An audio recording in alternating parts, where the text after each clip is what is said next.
gentlemen, may I have your attention, please?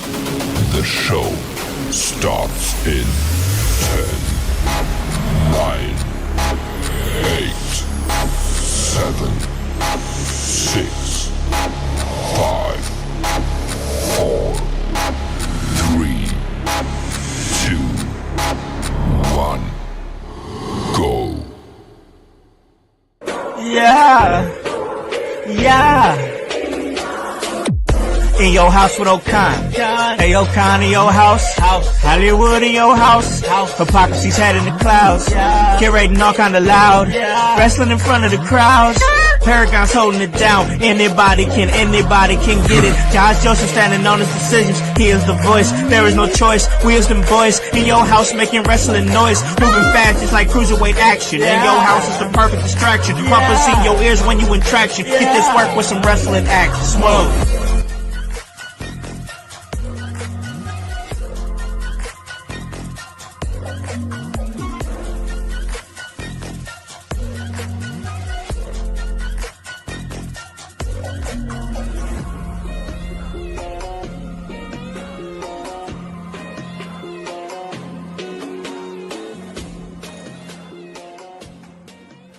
What is up, guys? What is cracking? It's the Con Man, and I am in your house. And you guys already know the vibes. Anytime we slide on through, we're here to give you that work when it comes to this professional wrestling business. And guys, it is Sunday, and it is the final in your house Sunday house party of 2025. And I wanted to make sure that it was a really big episode. Thank you, ladies and gentlemen. Thank you. We've made it to the end of the year. What a year that it was. And we're going to talk about that and so much more. I wanted to make this a big episode, so I got some really great guests. Before I bring those really great guests on, I got to bring on my brother who helps me put this together, producer of the show, The Voice, Josh Joseph. What is up, brother man? How goes it, house? How goes it, household?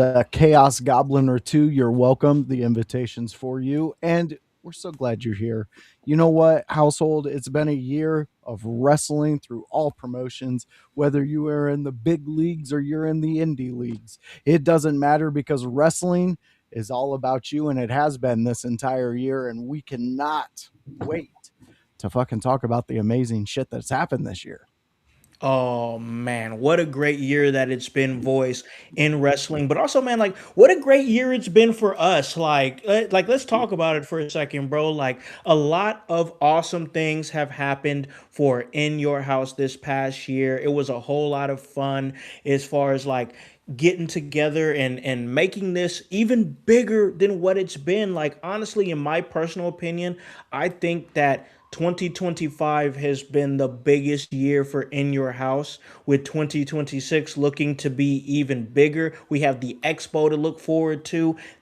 March, we're getting in, and you know, man, I just got to say, bro, because like I'm in high spirits today, bro. I'm in real high spirits today. Yeah, man, because it's like I'm somebody who like I love Christmas and whatnot. Don't get me wrong, but I also love when Christmas is over. You know, like I love when it's over. I love when it's done. That's right. Yeah, I love when it's done. And man, I'm just ready to get back to that grind, to get back to what we do here. And man, I'm ready to refocus and have a really, really great 2026 for In Your House. And man, I got to tell you, at the end of the year, at the end of 2025, we finally got a chance to link up with somebody who is always in our chat all the time, always interacting with the conversations that we are having. And you know, Voice, you know just as well as I do that he does a really great podcast with his son, and that's Gonzo's Sports Room, Gonzo's Wrestling Room. They talk about sports, they talk about wrestling, they talk about it round the clock. We're happy to have the man who was there for the invention of professional wrestling, the OG himself, Tony Gonzalez. What is up, brother man? Oh man, doing great, man. Got to watch a good pay per view last night, and just love professional wrestling like you guys do, man. And a little sad that my Colts are out of the playoffs, but Yeah, man, I can't saw can't that. have everything. Yeah, you sure Nope. can't, man. No, You can't. sure can't. I saw that. You know, Voice is riding high with his Bears right now. Yes. So, Yeah, he's looking real good as far as that goes, man. And Don't we jinx appreciate you it. coming. Hey, I'm just saying, y'all They're looking good. fucking They looking shit. They will always be shit. They're shit. good.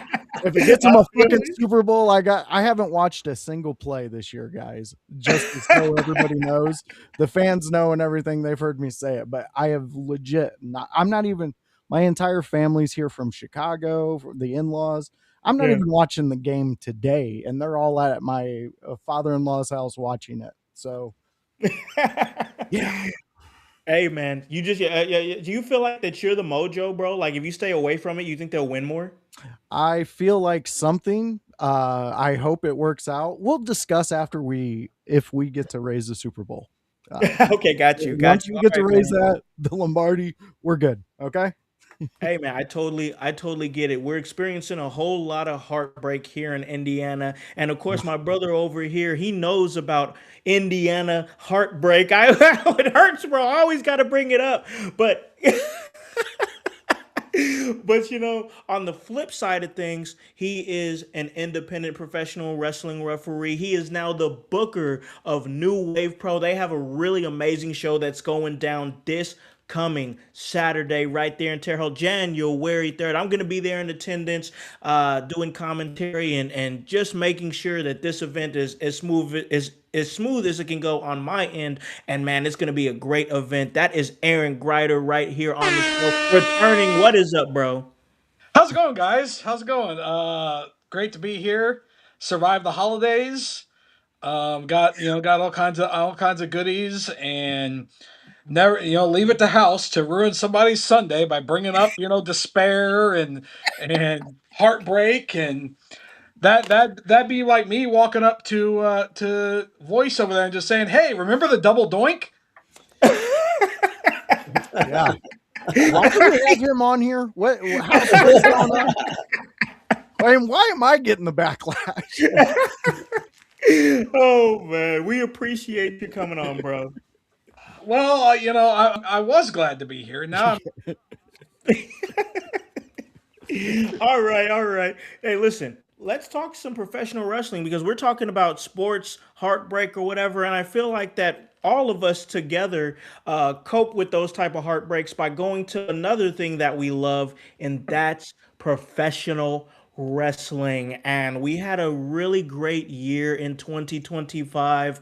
I think a lot of things have ascended to put us in a really good spot in 2026. For me personally, I feel like the conversation in 2026 will remain.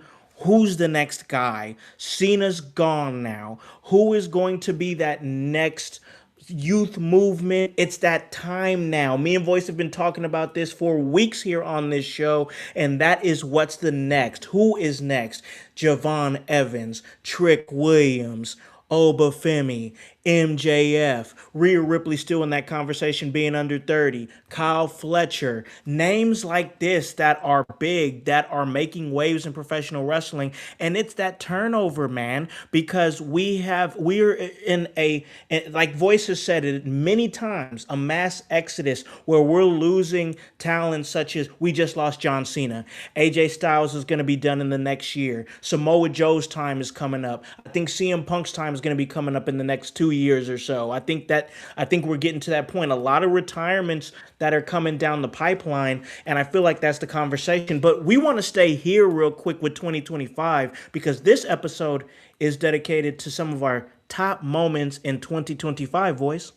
Yeah, it is. There's been some huge moments. We've had many returns. We've had, well, one of the biggest retirements in professional wrestling. You know what? We've had two big retirements. Sam Knight also stepped out of the ring in Yep. 2025.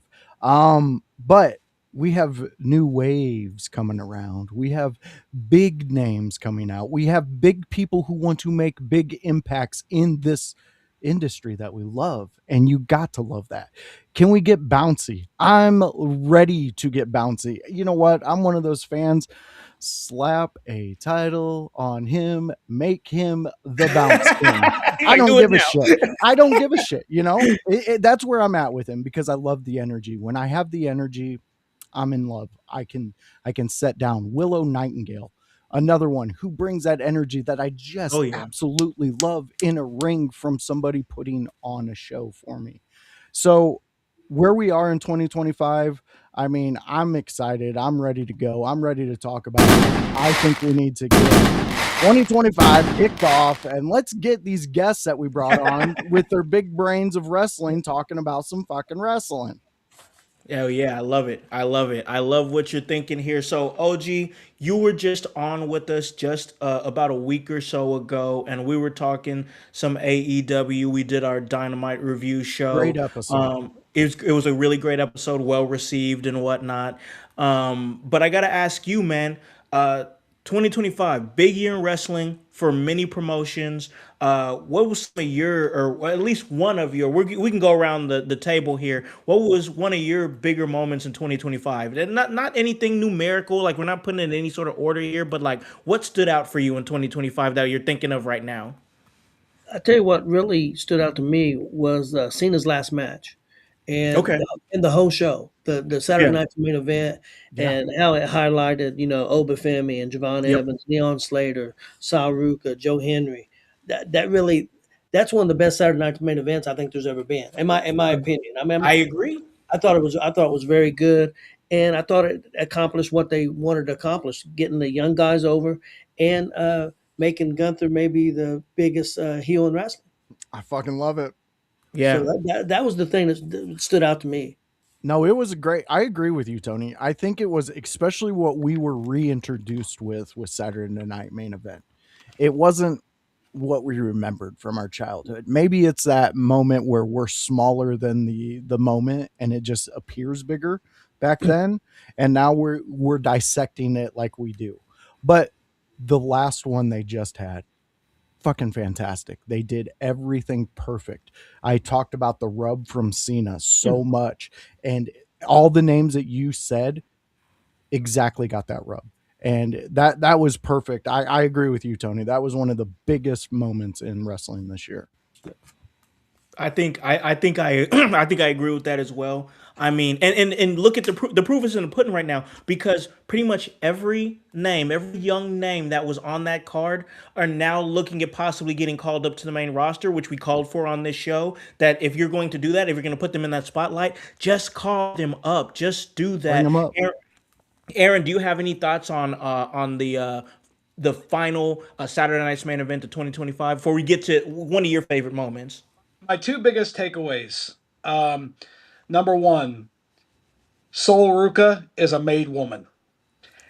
Absolutely. She is a made woman. She is a star.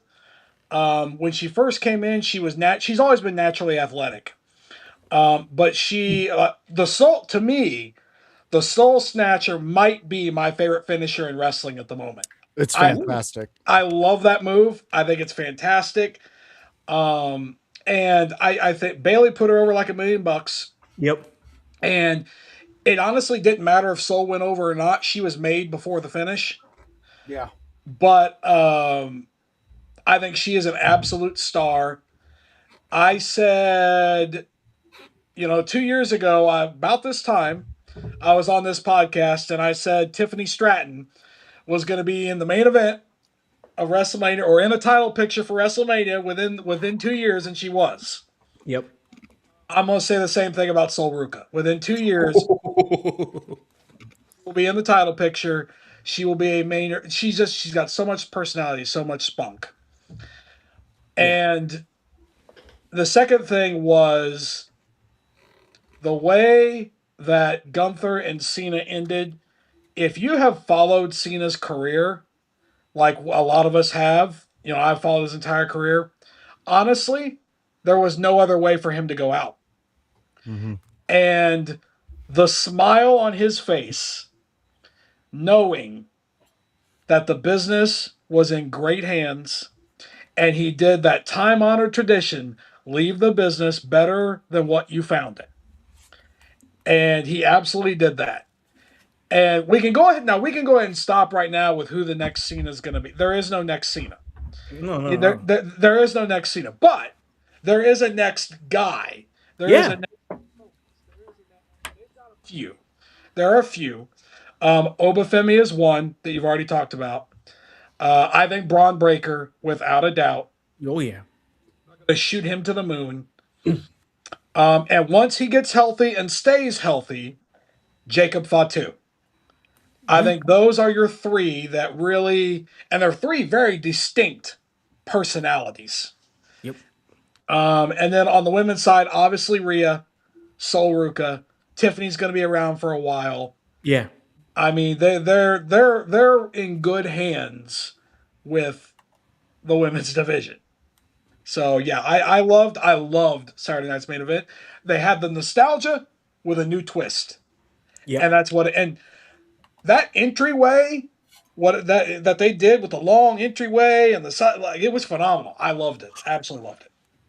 Yeah, yeah, I loved it too, man. Man, sometimes I just think about it because I'll say this, and then we're gonna get to Aaron's one of Aaron's top moments because we just talked about Tony's, but yeah, I love that aisle, man. And then like I was emotional, bro. I have no problem saying it. I got no problem saying it. Watching Cena run down that aisle and the crowd pop for him running down the aisle, running, doing that run for the final time. That shit made me emotional, bro. Like, ah, man, it's just like that dude. And like you guys have been highlighting, he's done so much to give back to the business. Did everything traditionally. Left the, left his shoes in the ring with the armbands and left the armbands there and whatnot. And everybody coming around the ring. And it's like I said, just being a part of that weeks before being a part of Sam's retirement, it hit so different because I was a part of that. And then I got a chance to see it on the highest level of our industry. And it was just really cool, man. It was really cool to see. And yeah, I love what he's doing as far as giving back to the business, like you guys have said. There's so many names that are now benefiting from that Saturday night's main event, which I think that's a beautiful thing. But I'm going to give it back to my man Aaron here. What about one of your top moments of 2025? I'm wearing the shirt, so I got to mention it. The return of AJ Lee. Oh yeah. I was very fortunate. I was actually there in person to see it and Oh hear yeah. that pop. Right. And like, not to say that I didn't get emotional with Cena because I did. Followed his career. AJ got me emotional as well Yeah. because we always say, and for those around the business, you always say never in wrestling. But if you were to tell me the two people that I thought would never come back to WWE, it would have been CM Punk and AJ Lee. Yeah. And we've had both of those within a 2-year span. You were fired. And that right, like that's crazy to me. And I will say this about AJ.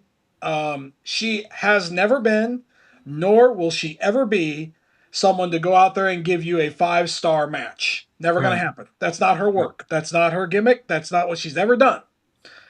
But she has so much of a character and personality that it overshadows everything else that she does. What?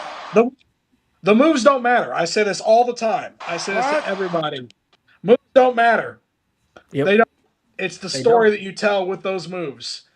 And she epitomizes that. So I think she's phenomenal. Was so glad to see her back. And I was Yeah. able to be at WrestlePalooza and see her return match, that mixed tag. Yeah. Which, yes, there were some rough spots. Wasn't the amazing best match in the world by any means, but it didn't need to be. No, it It did didn't. what it needed to be. So AJ Lee for me. So when I think about AJ Lee's return, I think about the promo that she cut, which was really good when she returned. Putting therapy over, and it's having a whole crowd chant therapy was just crazy. I'm like, what time are we in where people were so like, all of us gentlemen here on this panel have lived in the 90s. We have lived in the 90s. And I remember back then, therapy was not so, people didn't really shine. If you go to therapy, they're like, oh, what's wrong with you? You crazy? But now we're in a time now where that's more accepted, so seeing that was great. But then I also think about the electricity around her return, and then when she actually returned, and like all the women that in my life that I know that love wrestling and how it affected them, and how emotional women that I worked with and have shook hands with and worked with in the locker room, how emotional it made them.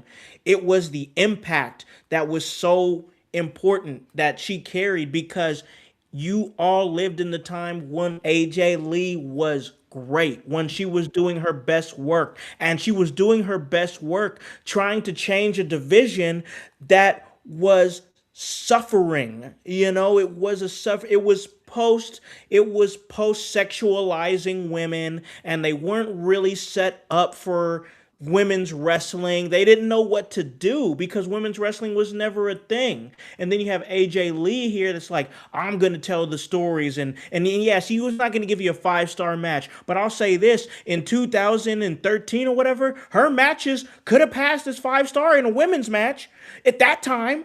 This was back then. So, like, I just think for me, it was such a big moment because the impact that it held, and so much women were affected. Tony, what were your thoughts on the return of AJ Lee? I was never a big AJ Lee fan, but I will say this: I I enjoyed her coming back. I thought it was a good, thought it was perfect timing. I Yeah, thought it meant a lot to the people. I mean, I never disliked her, but I just never would. It never connected for me.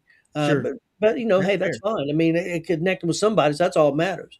And I think they did a great job. I loved the tag match. I really enjoyed it. I thought it was fun. So I'm glad she's back. I'm interested. They're moving pretty slow. I'm ready for her and Becky to go at it. Yeah, yeah, that's where I'm at. Cause like I say, and here's the thing, I say the same thing, and I share the same sentiments as Chris Van Vliet. I listen to his podcast a lot, and like I think the same thing could be said right now for AJ Lee, respectfully, because I love AJ, but like I think that the AJ Lee moment was great. I think that the John Cena heel turn was great. I think that the follow up has sputtered. Why? That's none of our business to know why, but it's sputtering right now.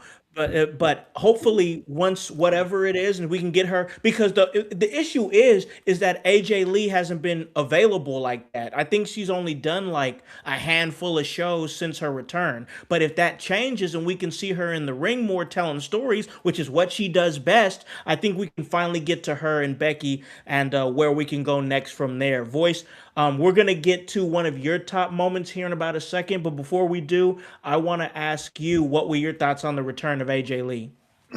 I thought it was perfect for wrestling. It was a way to say, "Hey, look, wrestling wronged you back in the day when you were trying to make a difference.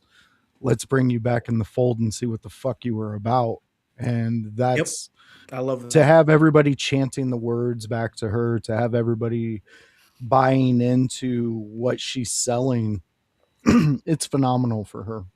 I think this is a great way to say, hey, we seen you back then. We're recognizing you now. And again, I agree with Tony here. Um, I want more out of it, but I understand maybe they have to get things perfect for how they want to highlight her in a more their aspect. Um, She got to make more appearances, I think. Yeah, and I think she will coming up in 2026. You can see there's a demand for her there. And, Hmm. she had a love for this industry back in the day. And the fans' interactions like she has when she's in the ring, cutting promos or doing whatever she does, that's validation. That shows you that what you did mattered, because listen to the roar. We all been to shows, live shows. We've all sat there. We've all felt the vibration when every single fucking wrestling fan under that roof loves that moment. It's a magical thing that most Oh, people will never. I know, Aaron, I'm getting them too. um but that's one thing that I think the outside world from wrestling doesn't understand, that this is an industry that can bring us back to those magical moments. Remember when Goldberg was finally defeated? Or you remember when Hogan lifted the giant? Or Tony, you remember when they invented the headlock? I mean, there's so many emotions that we can all relate back to that give us that kid-like energy. And that's what we're always, the more years we go on, that's what we're searching for. We're searching for those moments that made us feel alive and made us feel, Yep. like you had the fucking world by the balls. You could grab the stranger next to you, hug them, and be like, "Oh my god, this is happening! Oh my god, I've done it. I've done it. it's so fucking magical!" And it just fills you up with such joy that indie shows, if you're out there, fucking do that. If you love the performers out there doing something and they make you pop, grab that stranger next to you, fucking have a moment. That's Yeah. what they all want. That's what they're there. That's what they're breaking their skin. They're opening themselves up for. They're being vulnerable for those moments that they're in a ring. They're 5 minutes. Fucking give them the respect and show them. Yep. This is what we love. Thank you. Thank you so Yeah. much. And I think that's where AJ Lee is at right now. And when they highlight it and they boost it up, the storytelling is gonna be so magical. And I'm here. I think we're in that kind of lull right now with her. Yeah.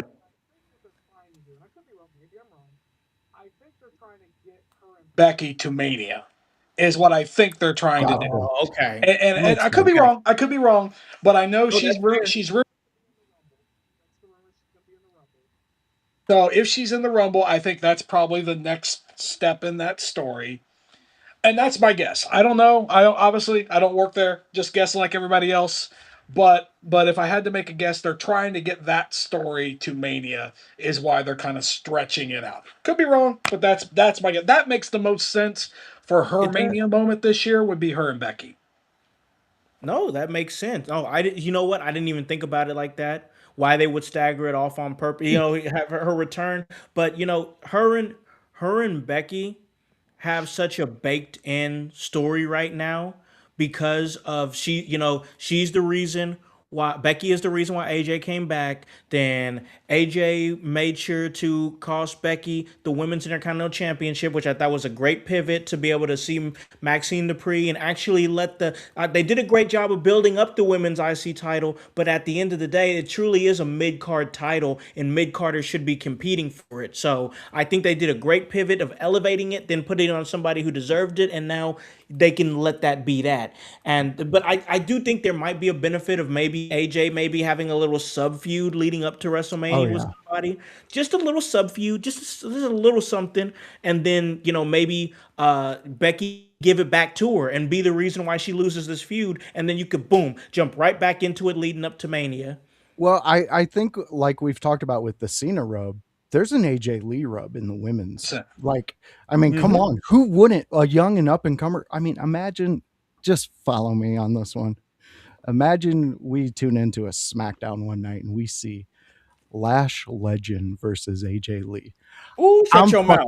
I'm there for it, man. I am there for it because am I going to get a match that I'm going to enjoy? Yes, I'm going to enjoy that. But there's a chance for a story to develop after. And that's where I'm at. That's where I'm invested because now her Lash linked up with AJ in a story. Now you're showing me more of what I already see in Lash, but it's being shown, it's being broadcasted, it's being highlighted. And that's where I'm at. Beautiful. Beautiful. I love that. I love that. All right, Voice, we're going to stay with you, man. One of your personal favorite moments in wrestling in 2025. Well, we might as well just start calling this damn show the feminist show because I'm sticking with the women. Because one of the biggest fucking things that I seen this whole year was Evolution. Okay. That whole pay-per-view, I applaud them because not only was it, it's talked about by certain heads in this industry that all the women they can't outperform the men. I find that completely bullshit because I've watched things like this. I've watched AEW Blood and Guts. with the women, and I said, "Please, I love this. I love death matches with women." And I have to go to the indies to find that. You know how disheartening that is for me as a fan. I should be Yeah. able to see that on my mainstream wrestling. If women want to have a fucking death match, let them fucking have a death match. It's wrestling. You're allowed to be a gravedigger who killed his brother when they were younger in a fire. Now his brother talks with a vocal box. We all bought into that dumb shit. We also bought into the guy who walked around with him who probably needed a good heart surgeon and a good dietary plan. But he was a like he was the mortician and he came with her. He had the powers. You know, we all bought into that. So let's buy into this. And Evolution to me was fantastic. I love when we get to a point where people like who I fell in love with in the death world of Mickey Knuckles, Randy West, women like that who give me excitement when I'm seeing a match because they mix the humor that they have because they're sick and twisted human beings, but then the beauty of a death match, a light bulb hitting something. But Evolution itself was the evolution because they had to stand up against the other one, the one before it. So you always have to be better. And they did that. Every woman in this PLE pay-per-view, whatever you call it, whatever time you come from in wrestling, it was fantastic and I loved it. I love where women's wrestling is today. And I know this is getting a little probably everybody keeps talking about it, but it's so exciting that this is where we're at with women's wrestling, that we can It is. have full pay-per-views, PLEs with just them doing their shit so we can progress stories. I I'm a firm believer, Con, you know it. Yeah. I said that they need their own show. Uh, you know, on the mainstream, I think you fold all the promotions that you're working with WWE, and we have a weekly women's show that just does the women's stuff, you know. Yes, are there managers in there? Yeah, but they could be guys, you know, you're going to get that crossover. But outside of that, why not? What's the risk? To me, people are going to tune in. And I mean, there's such a huge boom in the audience members being women now that, Yeah. you know, I remember going to my first shows. It was pretty much a dick and ball show. Yeah. Everywhere you looked, Yeah. there was some dude, and you know, at 13, you haven't hit all your heights, so you know, you some of them your balls eye level with them, you know. And now it's like when I went with my wife, my when we first met, she got me WWE tickets. She didn't care. She got drunk sitting next there, but I got to see Randy Orton. I got to see Bray Wyatt for the first time. I got to be a Firefly, and she got drunk, you know. But there was more women there, and they were invested, and I think it's beautiful where we are in that world, that corner of wrestling. Yeah. So Evolution, when I think about that pay-per-view, I think about the lead up to it. Of course, there was a lot of amazing matches in that, like Oh, the lead up. Naomi and her cash in. That was a hell of a moment. If you want to add that, the Naomi cash in was such an amazing moment because everybody thought for sure it was going to be Tiffany Stratton. She was going to cash in on. She was going to cash in on the SmackDown Championship, and then she zagged and cashed in during that amazing Io Sky and Rhea Ripley match that was there. But I think about the lead up to Evolution because if you remember, there was not the expectations weren't high, and it wasn't because of the women. It was because it was a weekend where they were doing the Saturday night's main event, Yep. and then at that time Saturday night's main event was very frowned upon because they had just come off of, I think it was either Goldberg's retirement match or maybe it was the one after that, and they were like everybody's what you saying there, Aaron? That was the weekend of Goldberg's retirement. Yeah. Okay, so that was the weekend of Goldberg's retirement, and I just remember everybody saying, "Oh, well, it was ad heavy, and it wasn't really that entertaining, and nobody really cared about Goldberg like that, you know." But I just remember, I get it, but I just remember that was the talk, and I remember on this very podcast we talked about it, and we had said, you know what? The fact that people are going into this weekend with low expectations, I bet those women are about to tear it Yep. up. And they Yep. sure did. They absolutely sure did. Evolution was a great event. I loved it. Aaron, let me get some of your thoughts. I know you have a huge women's main event that you're putting on this weekend. I'm so excited to be able to call such a historic match and be on the call for it. That's going to be awesome. So I know you're a huge advocate and lover of women's wrestling. So I'm very anxious to hear your thoughts on the Evolution pay-per-view. As you know, House, you and I have talked about this. I have been a huge advocate for women's wrestling, huge, and I laid out this plan for you, for the women, for what I had for New Wave months and months ago, and Yep. you were all on board, and you were Yep. like, nobody's doing that, like nobody is doing that. So I'm very excited to present that match, and it's going, I promise you, it's going to deliver 100%. Wouldn't have put those 6 women in that spot if I didn't think they were going to deliver. So Sure. it's going to be amazing. As for Evolution, I thought it was an amazing show. Um, Io Sky and Rhea Ripley, I think that probably was the second best match of the year. Um, and coincidentally, I think those two were involved in the best match of the year, which was the triple threat with Bianca at Mania. Yeah. I think those two matches were the best matches of the year. But the match itself shouldn't get lost in the Naomi cash in, because the match itself, they went for 25 minutes Yeah. before just absolutely tore the house down. But yeah, that show from start to finish. And like Voice said, you have to live up to the original. And they didn't just live up to the original, they obliterated it. Yeah. They absolutely obliterated. Like they honestly, they might have set the bar too high. I mean, That's a possibility.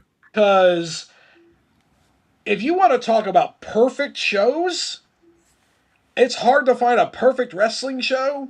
Oh yeah. But if you go back and watch that from start to finish, and the way that card builds up, which is what people don't understand a lot of times with wrestling shows, you got to build them up. Like you can't Yep. have all your stuff at the start and then have nothing left for the end.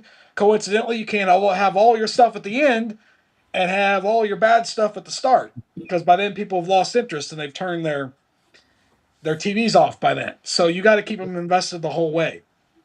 And that card built beautifully, beautifully. And I thought it was as close to a perfect wrestling show as you're going to get. I actually just rewatched Rhea and Io last night. Oh, okay. They had a marathon of 2025 matches on YouTube, and I was watching some, and that was one of the ones that popped up, and I was like, oh, I really wanted to read. And then the cash, because they brawl through the crowd. They Oh, had, yeah. like, it wasn't one of those where like they just wrestled for 10 minutes. Now we're gonna have the cash in, blah blah blah. They go have no, no. They went full blown, had a 5-star quality match before Naomi came out and cashed, which made it even better. Yeah. Yeah. You're like, holy shit, this is a great fucking match. Oh my god, she just ruined. She does fucking. Now people didn't turn on her because people like Naomi and they were Yeah. happy. But if you had somebody else do that, they'd have been like, "Oh, you motherfucker!" Yeah. Yeah. But for her, it was happy. So the show was phenomenal. I agree with Voice. And women's wrestling is in a really good spot. I mean, when you look at the roster, not just in WWE, not just in NXT, not just in TNA, not just in AEW, not just the indies, everywhere. And to be able to go to wrestling shows and see little girls look up and be like, wow, I could actually do this now. Yep. You didn't have that in the 80s and 90s. It didn't exist, because all women were was eye candy and Yep. managers. They never wrestled, and they never were presented in a light to. If you had asked me even 15 years ago, in 2010, if you had asked me, hey, Aaron, Are women going to have their own pay per view? Are women ever going to headline WrestleMania? Are women ever going to have a Hell in the Cell match? Hell no! They'll be lucky to get on the damn show. What are you talking about? Like, they were lucky to get 2 minutes on Raw at that point. And to see where it was then and to where it is now, and to see the fact that just that little bit of effort, you've got all of these athletes now that want to come be a part of our business. Yep. You've got the Sol Rukas, you've got the Tiffany Strattons, all these people who want to be a part of the business now, all these little girls who now have people to look up to and have. It's nothing but good. Nothing but good.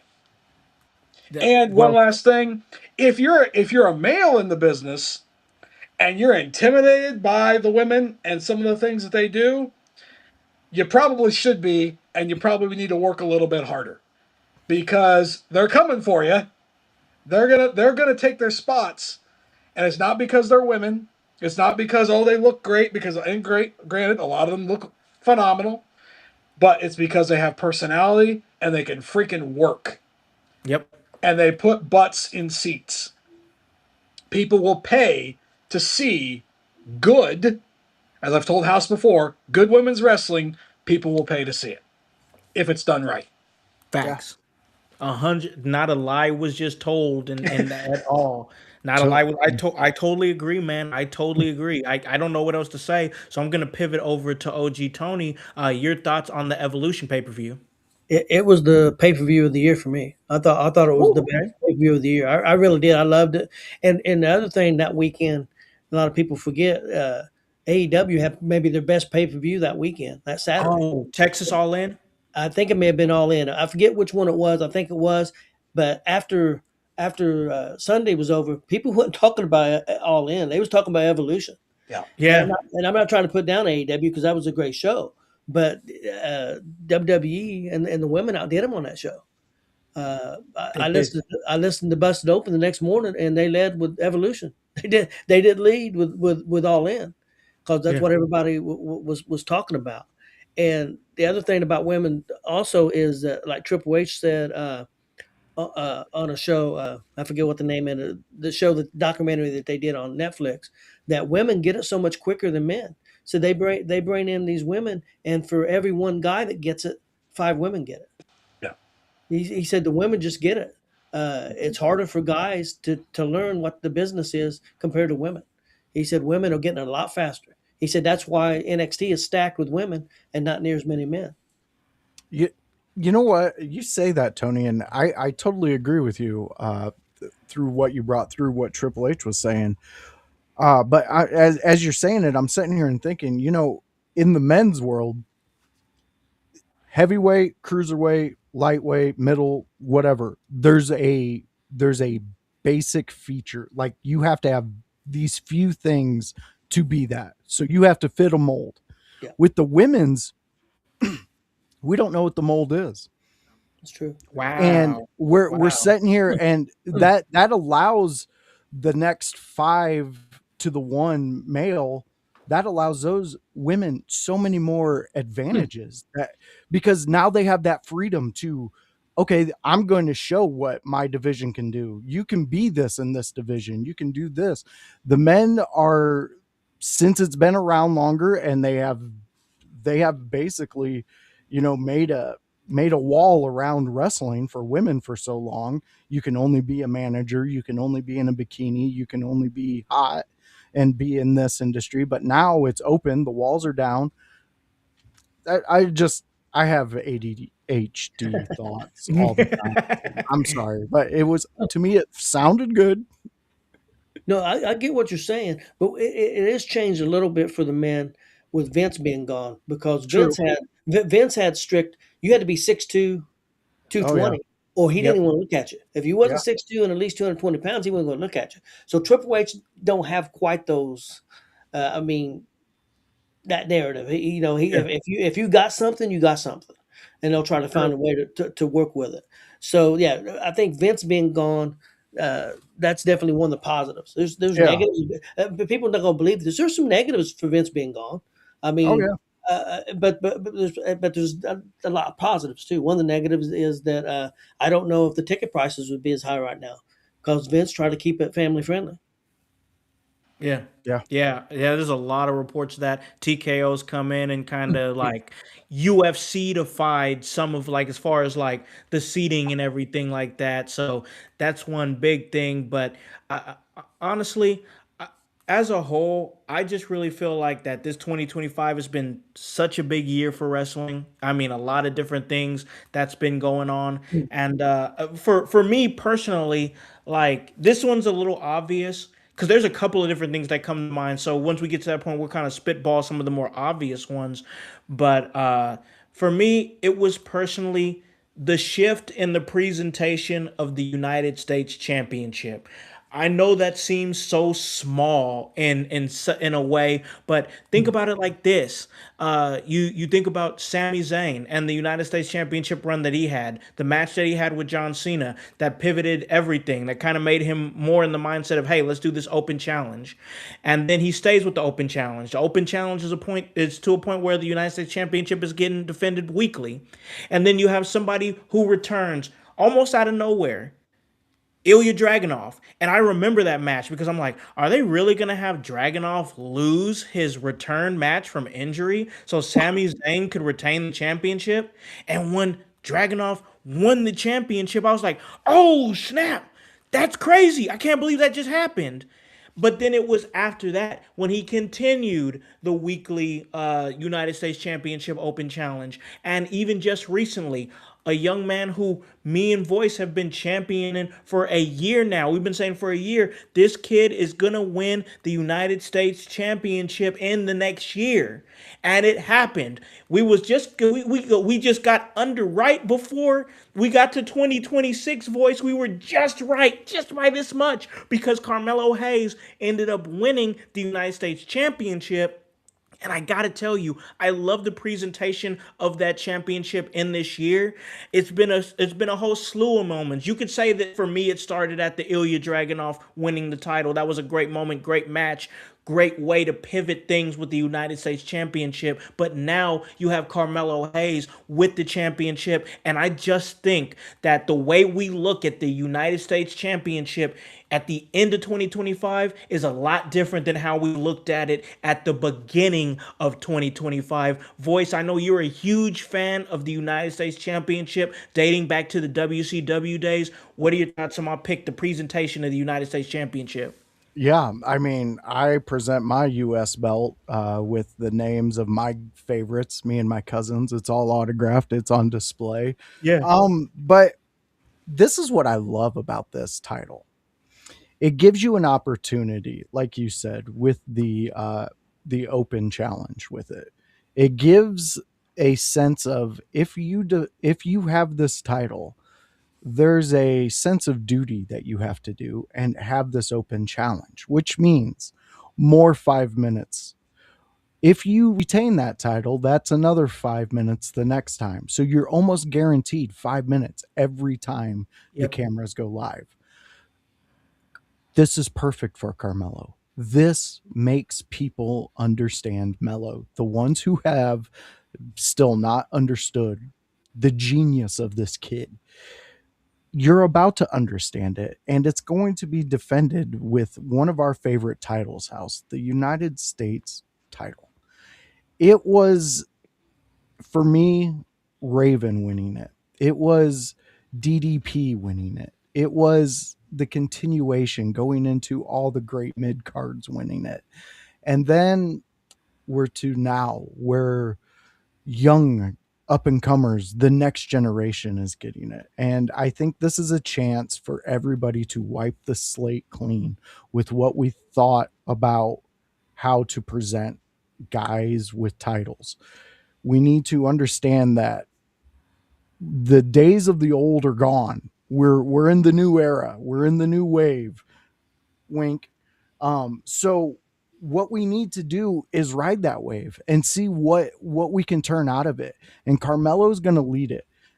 Look, I said it at the beginning. Evans, I would slap a title on him quickly. I really fucking would. I would even go as a tag team with him and just put him on it for a couple weeks Him and because Leon Slater. yeah, why not? You're going to get energy. Energy is what wrestling needs right now because it's needing to get revitalized. Because the biggest heartbeat, he's fucking gone, guys. He left his boots in the fucking ring. What we had for this past year is gone. Not to return. I know there's some rumors out there. You know what? Real quick, the Royal Rumble cheat sheets that everybody's throwing out there, just fucking stop it. These are getting That fucking mess. insane. Just stop it. It's getting ridiculous. It's is. I seen one bad. where Cena's making his return. So what the fuck? Get the fuck out of here. Anyways, I really want to ride these waves of energy because that's what this world consists of. Everything we are all focused on is energy in some way, shape, or form. And in wrestling, when you can ride that wave of energy, the next match, that person sitting in their seat is going to be anticipating what's next. And that's very important in this industry. And I think right now, I would keep the title on him for a good few weeks. I would give him a good 2-month reign. With Well, I this think I think there's already a built-in feud for him, and I can't wait to see it. Actually, there's two. There's two. Let's hear it. Number one, I think he can have a little bit of a feud with Miz. I think that'll be perfect. Perfect. But the other one, because he just showed up on SmackDown, give me that Trick Williams Carmelo Hayes for the U.S. title feud, baby. Take my money, give it to me. That is a perfect feud for those two. Aaron, okay, real quick. I'm a junkie for a good best of series. Yeah. Could we do a best of 5 with 100%. those two? 100%. 100%. God, you're my new dealer. Come on.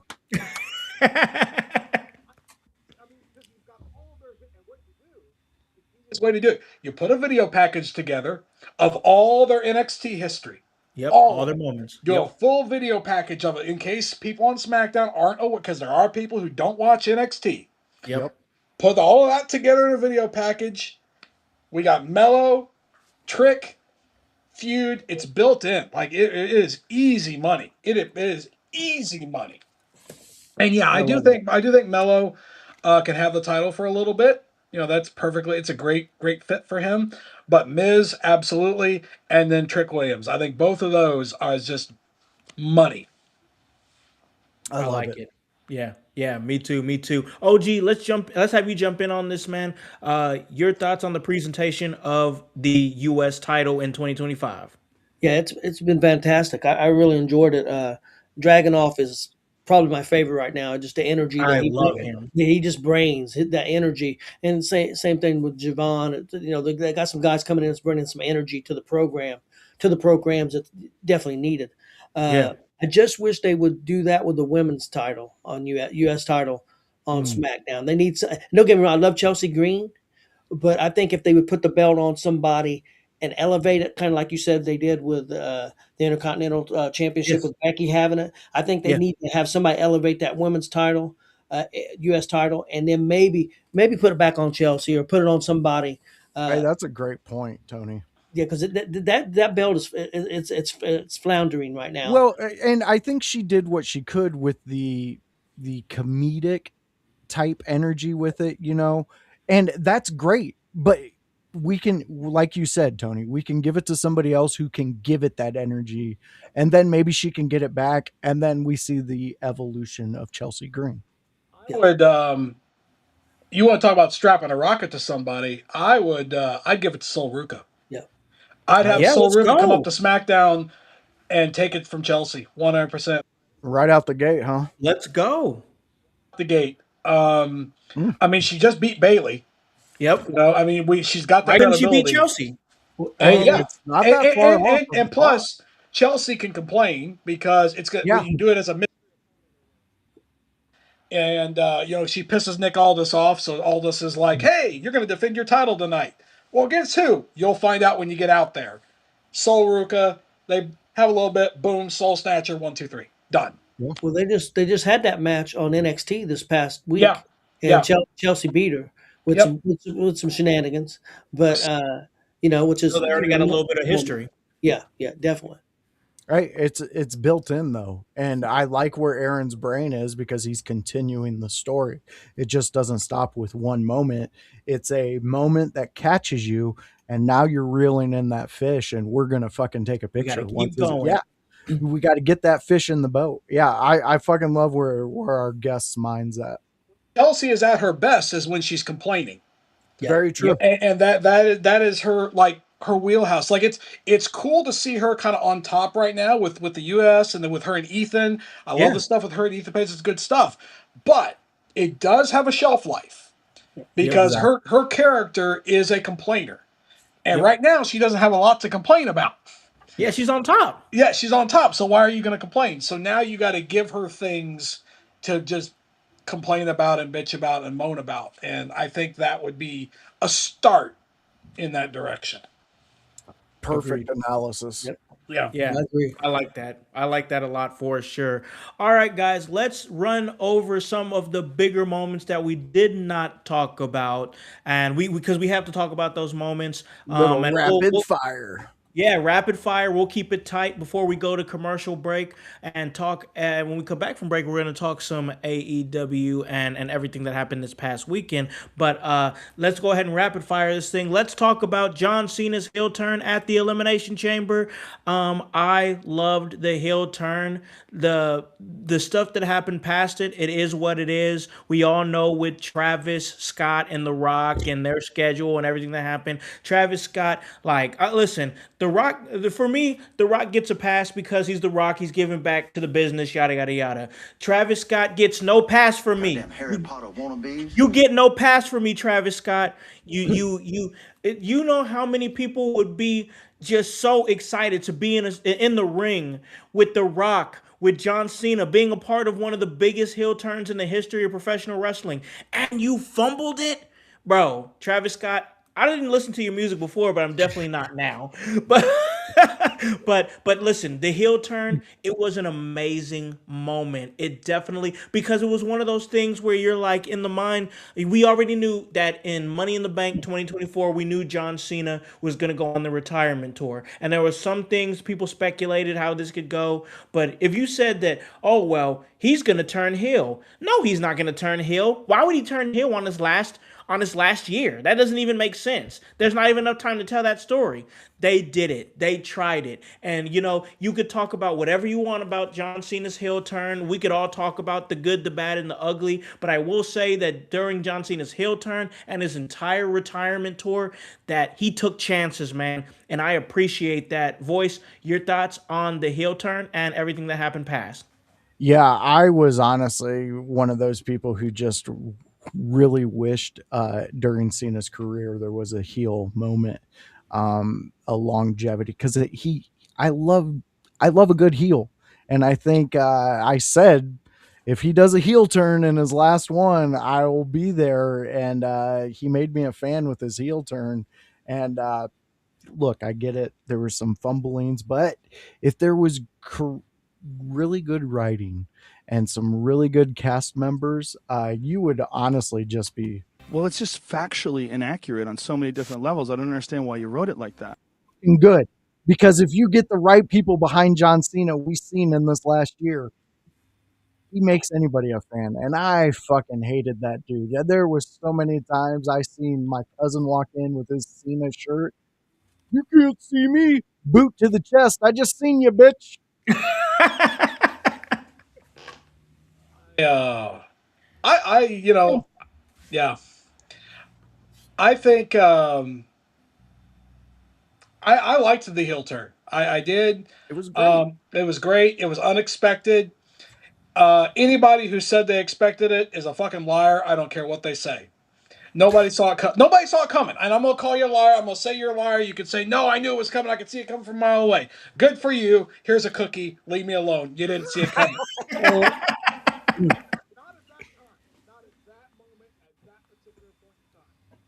Also, Travis Scott is dead to me.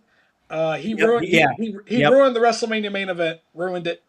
I was fine with him interfering. I actually just rewatched that match last couple days ago, The match itself, if you go back and watch it, not awful, not bad. It did what it needed to do. But then Travis Scott takes 25 minutes to get to the ring, Oh my and god. Cody has to sell like he's been shot. He's just looking at him, like, dude, get your ass freaking. And even Drew McIntyre commented on it in a podcast that Travis Scott ruined the WrestleMania main event. What a But dick. But you're right. And so, and then Logan Paul even made a thing where he's like, yeah, he showed up to one day and he was supposed to do like a 6-man or whatever. He's like, I think he just got cold feet and decided he didn't want no part of it because he didn't realize how hard the work was. Oh. And it was that's kind of what Logan was insinuating, was that he didn't realize, because Logan's like, it's not just a bouncy trampoline, it's not just all this kind of stuff. But yeah, I love the heel turn, and I thought the turn back before SummerSlam was a lot of fun. And I thought the SummerSlam match with him and Cody was a freaking blast. Oh, that was a great Was match. a fantastic match. Probably the So best Cena match there's been in 10 years. Like, it was really good. Really, really good. So yeah, I enjoyed the heel turn. I didn't have an issue with it. Take some chances. What do you got to lose? It's your last yep. run. Do some shit. See. 100%. 100% agree with that. And, I think I'm a firm believer, and then we're going to get Tony's thoughts real quick. But I just want to throw this in here. I'm a firm believer, man, that like you missed, like we missed face John Cena. Like he took it away from us. He was a heel for like 5 months. He took away the colorful Titantrons. He took away the run. He took away talking to Stu, the cameraman. He took it all away. And then when he brought it back at SummerSlam, it was such a beautiful moment because that was the first time. I always talk about this, and because it resonated with me. It was the first time that the crowd popped for the run down the aisle. They And popped for then they popped for the video on the Tron. Oh When yeah. the yep, they colors popped. popped back on the Tron, they popped for it. Yep, they popped for it, and then after that, they never stopped popping for the run down the aisle. After that, it was every single show that he ran down that aisle, they popped for it, and that always resonated with me. I thought that the pop for the run down the aisle got me emotional because I'm just like, we only got a few more of these left. So it was just a moment. But Tony, your thoughts on the heel turn of John Cena? I thought it was fantastic. I really enjoyed it. A lot of people's been critical, and I think they've been overcritical. The beginning of it was fantastic, and the ending was fantastic. I Yep. mean, so right there, I mean, the middle, yeah, it might have been a little cloudy, but when you stop and think about it, match wise, he had a fantastic match with AJ, a fantastic match with Cody, and then a Yep. fantastic match with Gunther. So it had three of the better matches of the year. So I mean, I don't think it was now. What I would have liked to seen, this is fantasy booking. I would have liked to seen Cena been a vicious heel. I would have Oh liked yeah. to see, but it Ooh. would have been kind of It's hard in to him. turn him back in 5 or 6 months if you would have had him been a vicious heel and blooding everybody up and everything. That would have been hard. It would have been hard to change Go him back. Yeah. good that quick. You could have done it in a year, year and a half, but that's what I would have liked to seen as a heel from Cena. Take everything Tony, away and just destroy people. let me ask you, Tony. Would you have wanted him to go back to the ECW night, one night stand, when everybody's just hating on him, and say, Cena, all those thoughts that you had in your head at that moment, what you would do to people, this is the heel guy we need. Yeah, yeah. I would have put. I'm there with you. I wanted it to be just all out there to where people are like, "Oh God, I don't need to see this." Yeah, I want him to destroy people. I don't want to kick people in the balls. I want him to destroy. I want him to leave everybody in the ring bloody. That's what I would have liked to see. They weren't Yeah. going to do that, but Yeah. that's what I would have liked. That's what I would have liked to see. But I understand the route they went, and I enjoyed it. Mhm. I think people just sometimes just critical to be critical. So They like uh, to hear Yeah. themselves. I Yeah. really enjoyed it. The pretty much the whole thing. Yeah, the WrestleMania match got messed up, and we know why. But other than that, I didn't think there was anything. Also, just having 36 dates made it a little hard to do storytelling because you Yeah. had a lot of times off. So that made it a little difficult. But I thought it was fantastic. With when you think about what this, because that's what people don't consider. That's what it's maddening, especially when you know the business as well as the gentleman on this panel do. What did you expect him to do in 36 dates? He does not control where WWE is having their shows. He does not control any of that, and he has a schedule. He's one of the most recognizable people in the world today. He has a million other things that he has to do. He made 36 dates for this, and we were gracious enough to have it. We might never see a retirement tour like this again, so I just think that, like, give it some grace, because he really did what a lot of wrestlers would not do. Straight up, he did what a lot of wrestlers would not do. Like for example, no, Batista. Batista didn't even tell anybody when his last match was. He had his last match. He was against his opponent, who he wanted it to be against, which I believe was Triple H. That's it. Washed his hands of it, and he was done. John Cena, on his way out the door, gave us 36 dates, gave us a heel turn. He became a Grand Slam champion for the first time ever, and put over so many people on his way out the door, like Dominic Mysterio, like Raquel Rodriguez, like Roxanne Perez, gave those girls a moment, Javon Evans. But the fact that Javon Evans' name even comes out of John Cena's mouth, he gets the rub from that. Obafemi, Sol Ruka, Joe Hendry, all these names that have benefited from just being in the same stratosphere as John Cena. Yet, oh well, he should have done this. Oh well, would have been really great if Edge would have came back. Woulda, shoulda, coulda, man. Woulda, shoulda, coulda. If ifs were fifths, we'd all be drunk. He gave us Yo, the best he could. He gave us the absolute best he could. I respect it. I loved it. John Cena's retirement tour was great. So let's go ahead and jump to another one, and that is the alignment of Paul Heyman and Seth Rollins, leading to the vision, leading to new stars being built. He was already becoming a star. Same thing with Braun Breaker, but Bronson Reed, Braun Breaker, they both now have really benefited from being under the umbrella of Paul Heyman, in my opinion. Now you have Austin Theory that's in the fold right now, an unexpected member in Logan Paul, who I think has fit the group really well. I just really think that the not only was the Seth Rollins alignment with Paul Heyman so important, it really changed the trajectory of WWE at that time, because Seth Rollins won that triple threat match on the night one main event, and who's going to be the next guy? Who's going to be the guy that's going to take this? That's going to take the brass ring for the next year and make something. Seth Rollins did it. Seth Rollins is out on injury, but Seth Rollins made a lot of guys on his way out to injury, even including one of the best moments of the year, the ruse of the century, when he faked his injury. He came and he cashed in on CM Punk.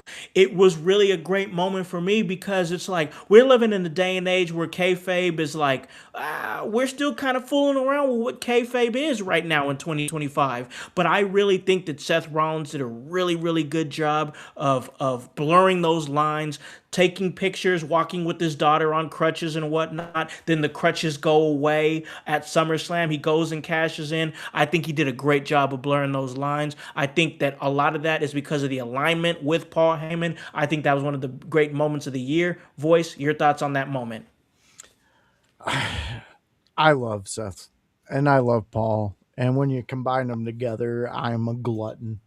I wanted this to last until they both said, you know what, I'm done with wrestling. We've just done too many cool things. Like, what else can we do? But, the wrestling god said no, and they pulled that. But, you know what is interesting? The payback Seth is going to possibly dish out on Yeah. Paul and the rest. That's where I'm interested in. What he did this year sucks because of the injury at the end of it. I loved what he did, but the injury just made it.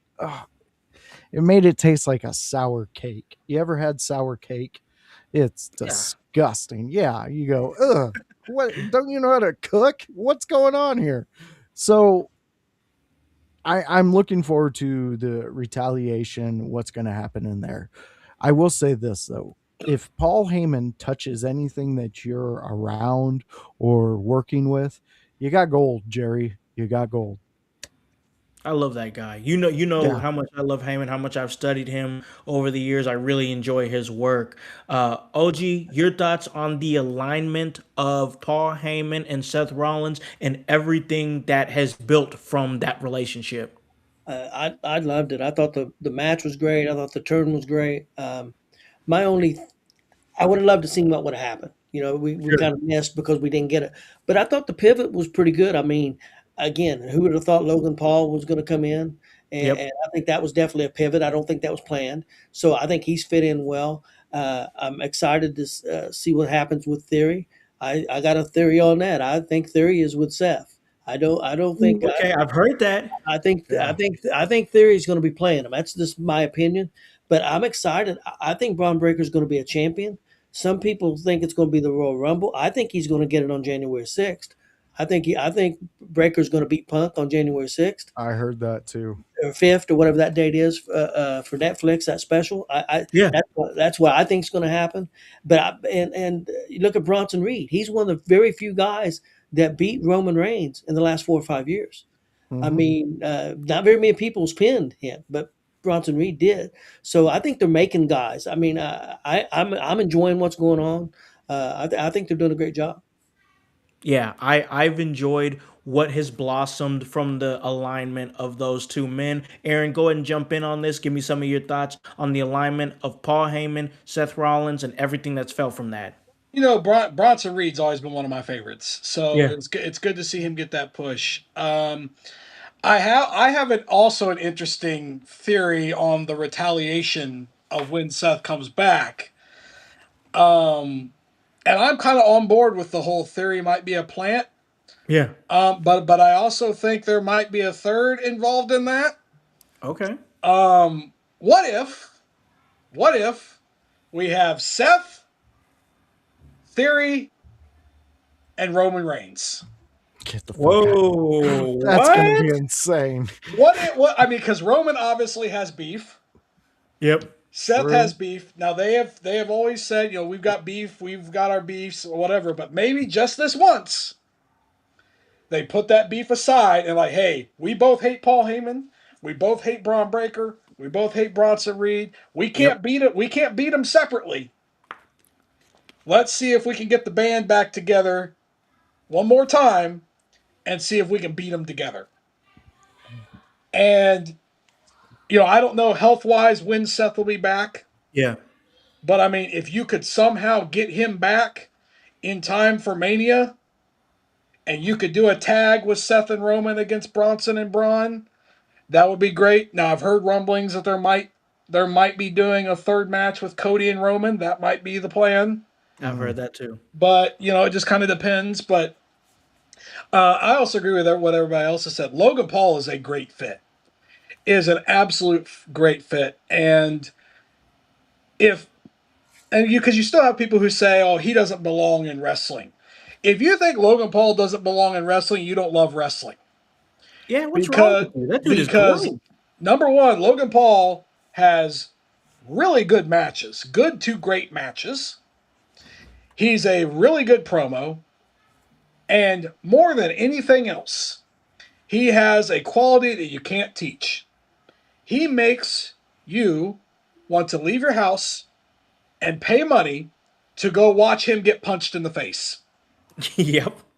And Very not a true. lot of people have that quality. Miz has that quality. Yep. Miz has that quality. There's very few people that now Gunther has that quality thanks to John Cena. Yep. But they have that quality of they make you want to get out of your house and go see them get their ass kicked and shut them up. And that you can't teach that. You either have it or you don't. And Logan has it. I'm great to see. I love Theory. I think Theory is great. I've always been an Austin Theory guy. He's always seemed to be like right here, where he's just Yeah. like he's there, and you're like he's gonna get to that next level, and he's feeling where it just kind of stops. They tried to do it with Cena, have Cena put him over, but then the follow up to that was awful. They didn't follow it up right, so you kind of lost the Cena rub out of that. But yeah, I think Theory is a great fit for that. He looks amazing. He looks Yeah. fantastic. Yep. He definitely hasn't been sitting on the couch. I can tell you that. No, no. Um, And I don't know if Braun's going to get the title on the 5th. I wouldn't be opposed to it. I wouldn't either. But I think it might be a little too soon. Just a little. Just a little. They might save that for a little further down the road. Maybe. Wouldn't be opposed to it. Wouldn't hate it. Wouldn't think it's the worst thing in the world. But I think you can get just a little more out of that Punk run leading towards Mania.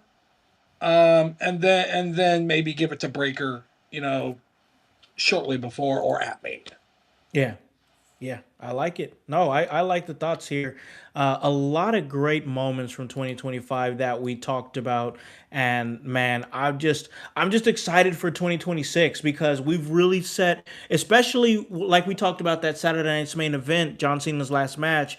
We've really set the table for a really cool 2026, and I think that I truly do believe that with everything they've got going on, with the names that's coming out, once again, the Obafemis, the Joe Hendrys, the Javon Evans, the Sol Rukas of the world. Now we're seeing Lash Legend, who's getting presented in a great light now. Carmelo Hayes, now the United States champion. They gotta keep like the theme of it, like you gentlemen have been saying, has been the energy, because that's what's gonna gravitate people towards going to all these damn apps that WWE is trying to get people to go to. If you're gonna have 3-hour shows and people got to go to all these apps, you got to make it great. You got to make it good. And I think that these young people, these young athletes, this next generation is the shot in the arm that WWE needs to keep people going in that direction. So, all right, we talked about some of our top moments in 2025. We also have to talk about an event that went down last night. That was AEW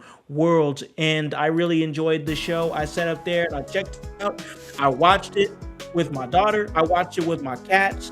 It was a great event. We're going to talk about that, and we're going to talk about a really cool story that came out of that. I want to talk about that when we come back from commercial break. But before we talk about all that, we got to go to said commercial break, pay some bills, and then when we come back, we are going to continue this great episode. It is the last Sunday house party of 2025, ladies and gentlemen. We're going to end it off strong on the other side of this break. Hello everyone, it's the Pope Elijah Burke, founder and president of the Love Alive charity. I wanted to take this brief moment to share with you my charity's continued humanitarian efforts to positively impact the impoverished communities in and around the greater Jacksonville area. This cannot be possible without your support. If you'd be so kind, please take a moment to visit our website, love-alive.org, to learn more about the charity and its mission. Also, feel free to donate to our 501c3 organization that operates off of the donation of the public, which is you. Whether that be by website or via Cash App, $1 help makes a difference in the lives of others as we continue to positively influence many people by being the change that we wish to see in the world.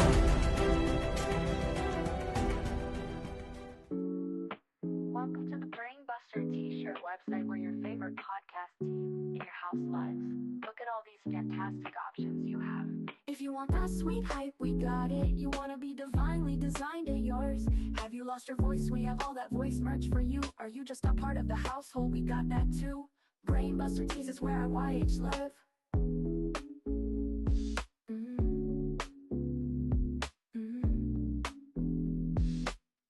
Brainbuster Tees is where our YH live.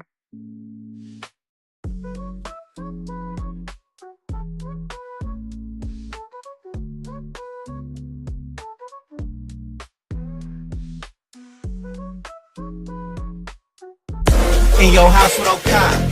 Hey, O'Con, in your house. Hollywood. Emerge faithful, we're coming out to Emerge 91 Blood and Bone. Yeah! Since 2019, I have been the executive producer of the In Your House podcast. Since 2021, I've had the opportunity and the privilege to be a part of Emerge Wrestling in Columbus, Indiana. The honor and the privilege to tell all of you, right here in the middle of this ring, that Emerge Wrestling, in collaboration with the In Your House Network, will be at the Squared Circle Expo this March in Indianapolis. Indianapolis, Emerge Wrestling in your house. We'll see you in March. Ayo, Connie, your house. Hollywood, in your house. Hey guys, welcome back to In Your House, and I am hanging out here with my man, The Voice, Josh Joseph, OG Tony Gonzalez from Gonzo's Sports Room, Gonzo's Wrestling Room. Check out everything that they're doing, and my man, independent professional wrestling referee and booker of New Wave Pro, Aaron Grider, and we talked about some of our favorite moments of 2025, and I gotta tell you, 2026 is gonna be a movie. But before I went ahead and got on the show with these awesome gentlemen, great guys, consider them my friends, my brothers, as we talk wrestling, I had to get in the gym, man, because I just came off of one of the biggest weeks of the year as far as, Christmas and whatnot. And, I'm in the delivery industry, and man, it sucks. But I got a chance to get back in the gym, got a chance to get back in my stride. And that's all thanks to Goalie Nutrition. I popped a few of those apple cider vinegar gummies and got the energy that I needed to get a good workout in. And, you get those ashwagandha gummies, you can get those and kind of relax, restore your muscles and everything. And the beet gummies, great for hypertension if you deal with high blood pressure. Man, I got to tell you, I highly recommend Goalie Nutrition and Goalie Gummies. And hey, we can help you out with that as well over here at In Your House. All you got to do is go to goalie.com. All you got to do is go to checkout. Whatever you need, put it in your box there, put it in your cart, go to checkout and put in promo code IYH and get 10% off of your order, and let them know that In Your House sent us and sent you guys.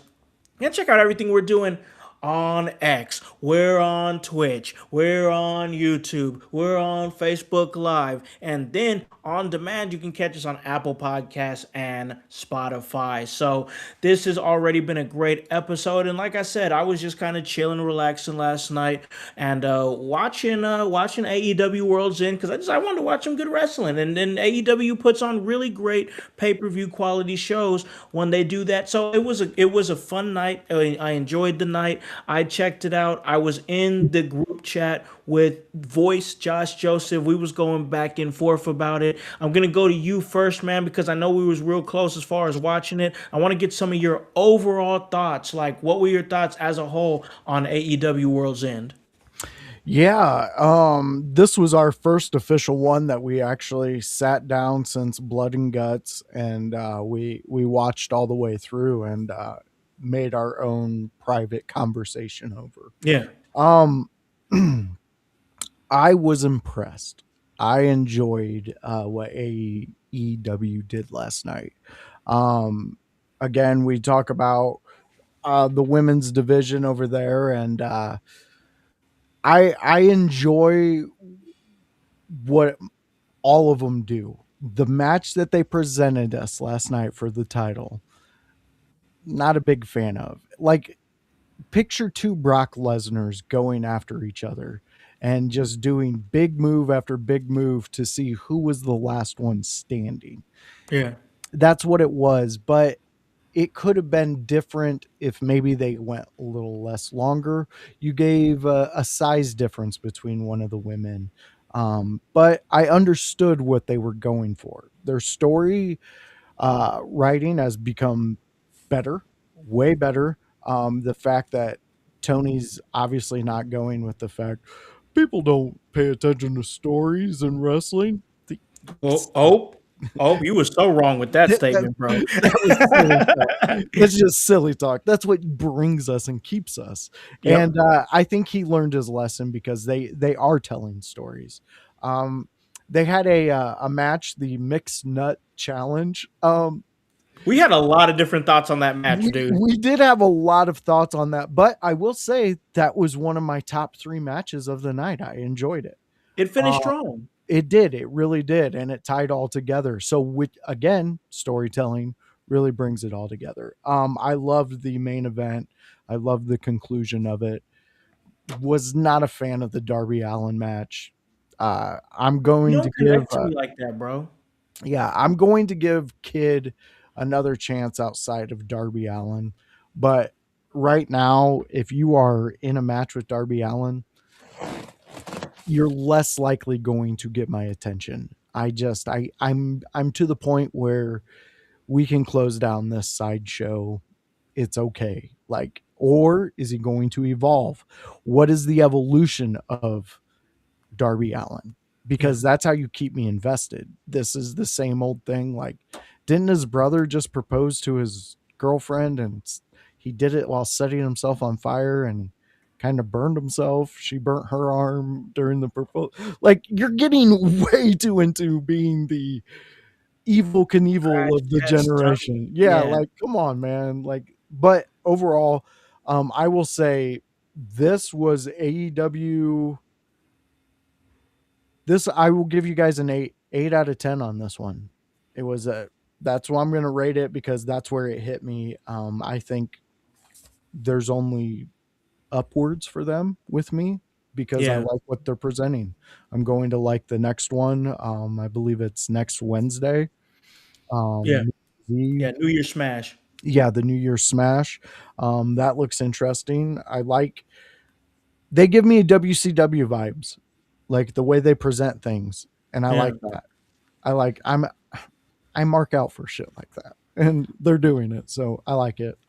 I like the groove that they're in individually right now, kind of staying out of WWE's way, which is what they need to do, for sure. I wish they wouldn't have had that tag team title street fight right after the Continental Classic Yeah, semifinal, because I think they needed a cool off match between, because those semifinal matches were fire. I mean, they those were were great. fire.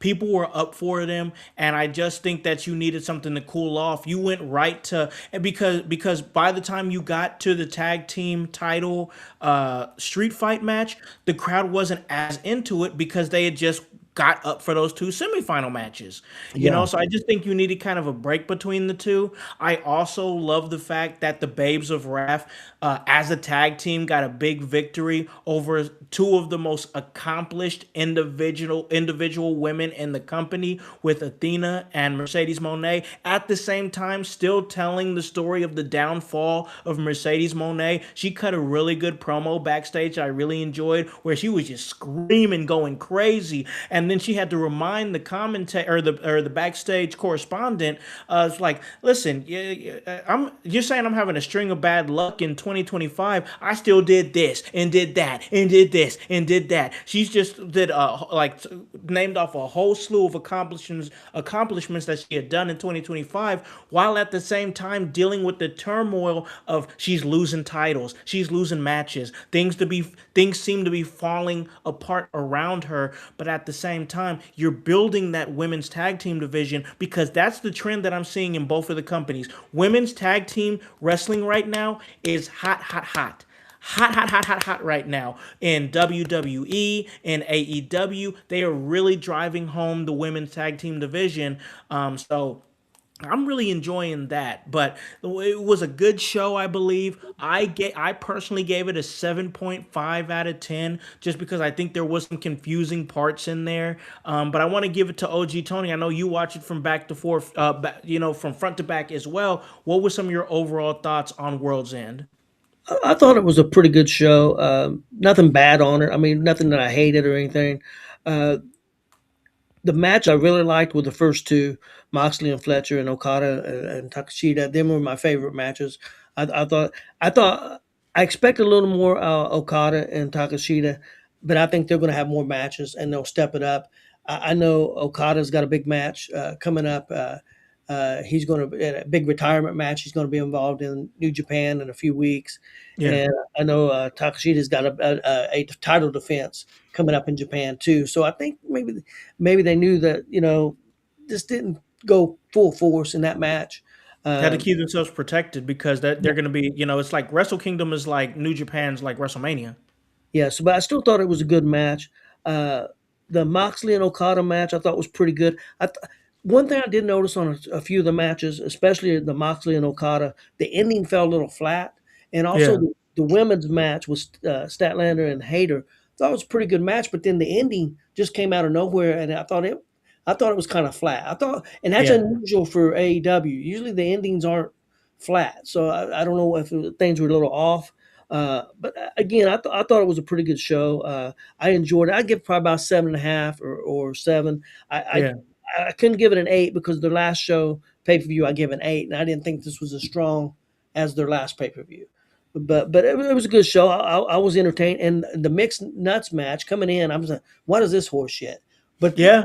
but then I watched it, and the longer it went, the better that it got. It was Yeah, I'm not going to say it was a great match, but it was a very entertaining match. So, exactly. and you need those. You need that to break up some stuff. When I seen the match on the card, I'm like, man, I think I'll go make me something to eat when this was going on. But I ended up doing that during the kid match with so Yeah. Yeah. so Yeah. so so I Good did. choice. Yeah, I was in there making me some hamburgers then. But yeah, it was a good show.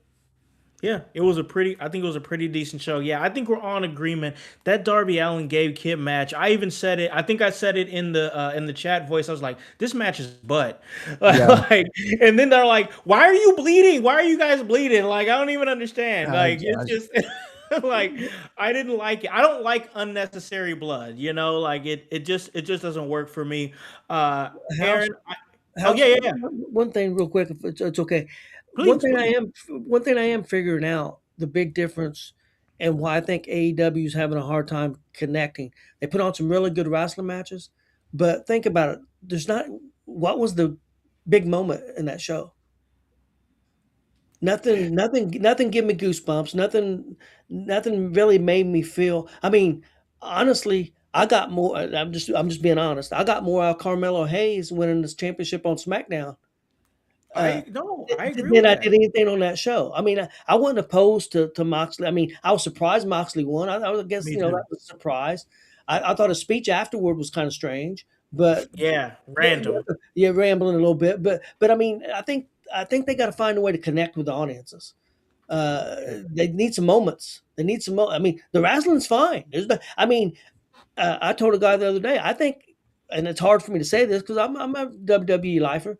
The wrestling, to a certain degree, as far as work rate, might be better on AEW, but the overall package is, the selling and everything. WWE's just got beat on that, and it makes you feel more. So I think if they can find a way to connect, they got to find a way to connect and make moments, not just wrestling matches. That's just my Yep. opinion. That's a No, great point. that's an excellent point. I totally agree with that. In my mind, I really feel like the AEW's product right now as a whole is more polished than it was at the beginning of 2025, I believe. And I think that's one of the reasons why we're like, hey, we got to get MJF back in here. We got to get him back because this is a guy who's going to put eyes on the product. And now's a better time to get eyes on the product because there's more, they filled more things out. You know, their women's division has really developed really well. And there's like 7 or 8 women that you could build around. They've got a women's tag team division that is really doing well. They've got their main event scene is looking real good as far as like you got Swerve Strickland, Hangman Page, Samoa Joe just dropped the title. MJF just came back and won the title to become a 2-time AEW champion before he even turns 30 years old. You know, which I think is really great. So big ups to him. I think that was what was needed. I'm not going to lie to you. MJF puts eyes on your product, period, and that is it. That's it. He helps put eyes on the product that needs more eyes right now and needs to stay in their own lane. And they have really built things out right now in a real good way. But like, there's some things in there that I am still confused about. Like, what the hell is the conglomeration? Are they supposed to be some kind of like weird like 90s sitcom stable or whatever? I don't understand that. Didn't get it. The placement of Tony, like you guys said, the mixed nuts mayhem match, it was fun, but I'm like, Tony Storm is there for what? Like, this is like she's a pillar in the women's division. It was weird placement for me, with some things. The Darby Allin Gabe Kidd match didn't hit with me. It just didn't. It didn't hit. So I'm not gonna sit up here and say that it was a great show or an amazing, mind blowing show. And I would also echo the sentiment that like I went out of my way to watch SmackDown, even though I knew what was going to happen. I knew it was a tape show. I knew the moment was happening, but I was so enamored with the idea of Carmelo Hayes winning the United States Championship, and I still got excited when I knew it was happening. I knew it was a tape show. I echo the sentiment that that moment was big, and it probably was a bigger moment than anything that happened on AEW World's End. Aaron, I know we were at the Fisher show just a few weeks ago. I don't know if you checked out World's End and everything that came from it, or if you just saw some of the highlights or just results. But I know how deeply you're entrenched in the indie pro wrestling world. I know we got a chance to see names, like a big name that's going to be there this Saturday at New Wave Pro. The lovely Miss Larkin got a chance to wrestle on Ring of Honor against Mercedes Moné, so that was a really cool moment. What are your thoughts on on World's End, or maybe just the current state of AEW in your opinion? So I didn't watch at World's End, but even though I didn't watch it, I can tell you that AEW has the same problems that they always have, which is number one, and Tony already pointed it out. They don't connect. They're not connecting, and they've been trying to connect for 6 years. They'll have ever since the company started, they've tried to connect. They've had moments. They've had times where they connected. I tell people all the time, 2021, when they brought in Daniel Bryan and Adam Cole at the same show, that was their window. They were the hottest they've ever been. They were cooking. They were on the brink at that point. We all know they're never going to be number one. It's not going to happen ever. No. It's just not. It's not feasible. But could they have been? Could they be a solid number two? Absolutely. But they get in their own way a lot. And I will tell you, I love wrestling. I absolutely love it. I've loved it all my life. There is such a thing as too much wrestling. Yep. And I can tell you, without even watching the show, that there were matches that crowd was flat for because they were tired. Because you didn't pace the show properly. I think there were, 9 or 10 matches last night, something like that. And you had the 2 semifinal matches. You have a lot of filler on AEW pay-per-views. And I get Tony wants to give everybody paydays. He wants every match to be 20 minutes long, 15, 20. It doesn't need that. No. You don't need that. You don't need a show to start at 7 o'clock with a pre-show and end after midnight. I don't care how good the show is. There's a reason why WWE, not just because of COVID, why they went to 2-night WrestleManias. Because WrestleMania was going 6 hours. It would go until 1 o'clock. I remember the last WrestleMania they did that was one night. It was the main event with Becky, Charlotte, and Ronda Rousey.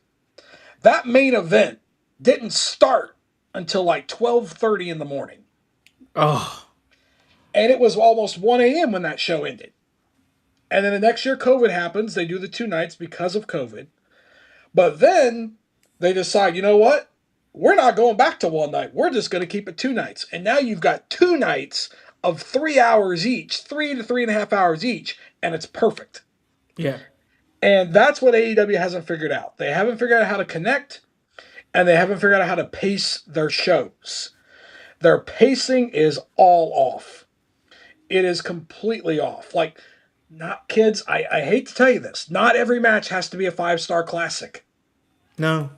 Like, if it was me, those semifinal matches would have been on Dynamite. On separate episodes of Dynamite. 1 episode 1 week, semifinal match, main event.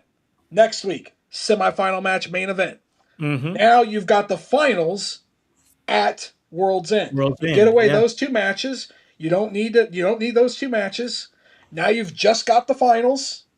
You've got your title street fight and all your other stuff, your world title match. Josh said something about he's waiting on the next step or evolution of Darby Allin. I don't think there is one. Ooh. I don't. I think this is I'm all in Darby that boat has. with you. I really do. I think it's all he knows. Yeah. And there's nothing wrong with being, and I'll say it because Mick Foley got saddled with this. There's nothing wrong with being a glorified stuntman. If that's what you want to do, you want to harm your body, you want to do stupid bumps and all those things, cool. But that has a shelf life.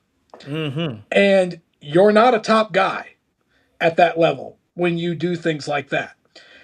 Go ahead and go ask Mick Foley how he's feeling these days. How he's walking, how he's moving around after taking all those bumps over the years. There is a such thing as a bump card. Yep. And again, Darby, he might be a great kid. He might have a great mindset. But for whatever reason, he is dead set on harming his body. And he thinks that's what he has to do to get over. And you know what? Hey, but here's the problem. And I've said this about Mox too, because Mox falls into this trap too. Yep. If you do the same thing over and over again and everything's a big bump, none of it matters. Yep. If you bleed in every match, it never matters. If you take a big bump in every match, it never matters. If every match is the best match of the night, guess what? None of the matches are the best match of the night. And like you guys have already said, I have heard more people talking about SmackDown that was taped and what's going to happen on Raw this week and next week rather than AEW.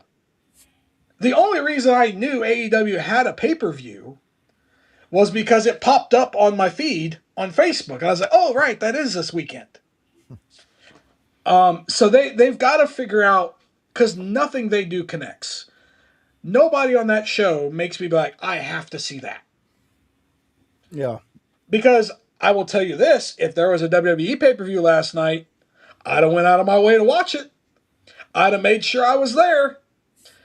I would have Saturday Night Main Event, whatever. I'd have made sure because I'm sure there'd have been something I cared about.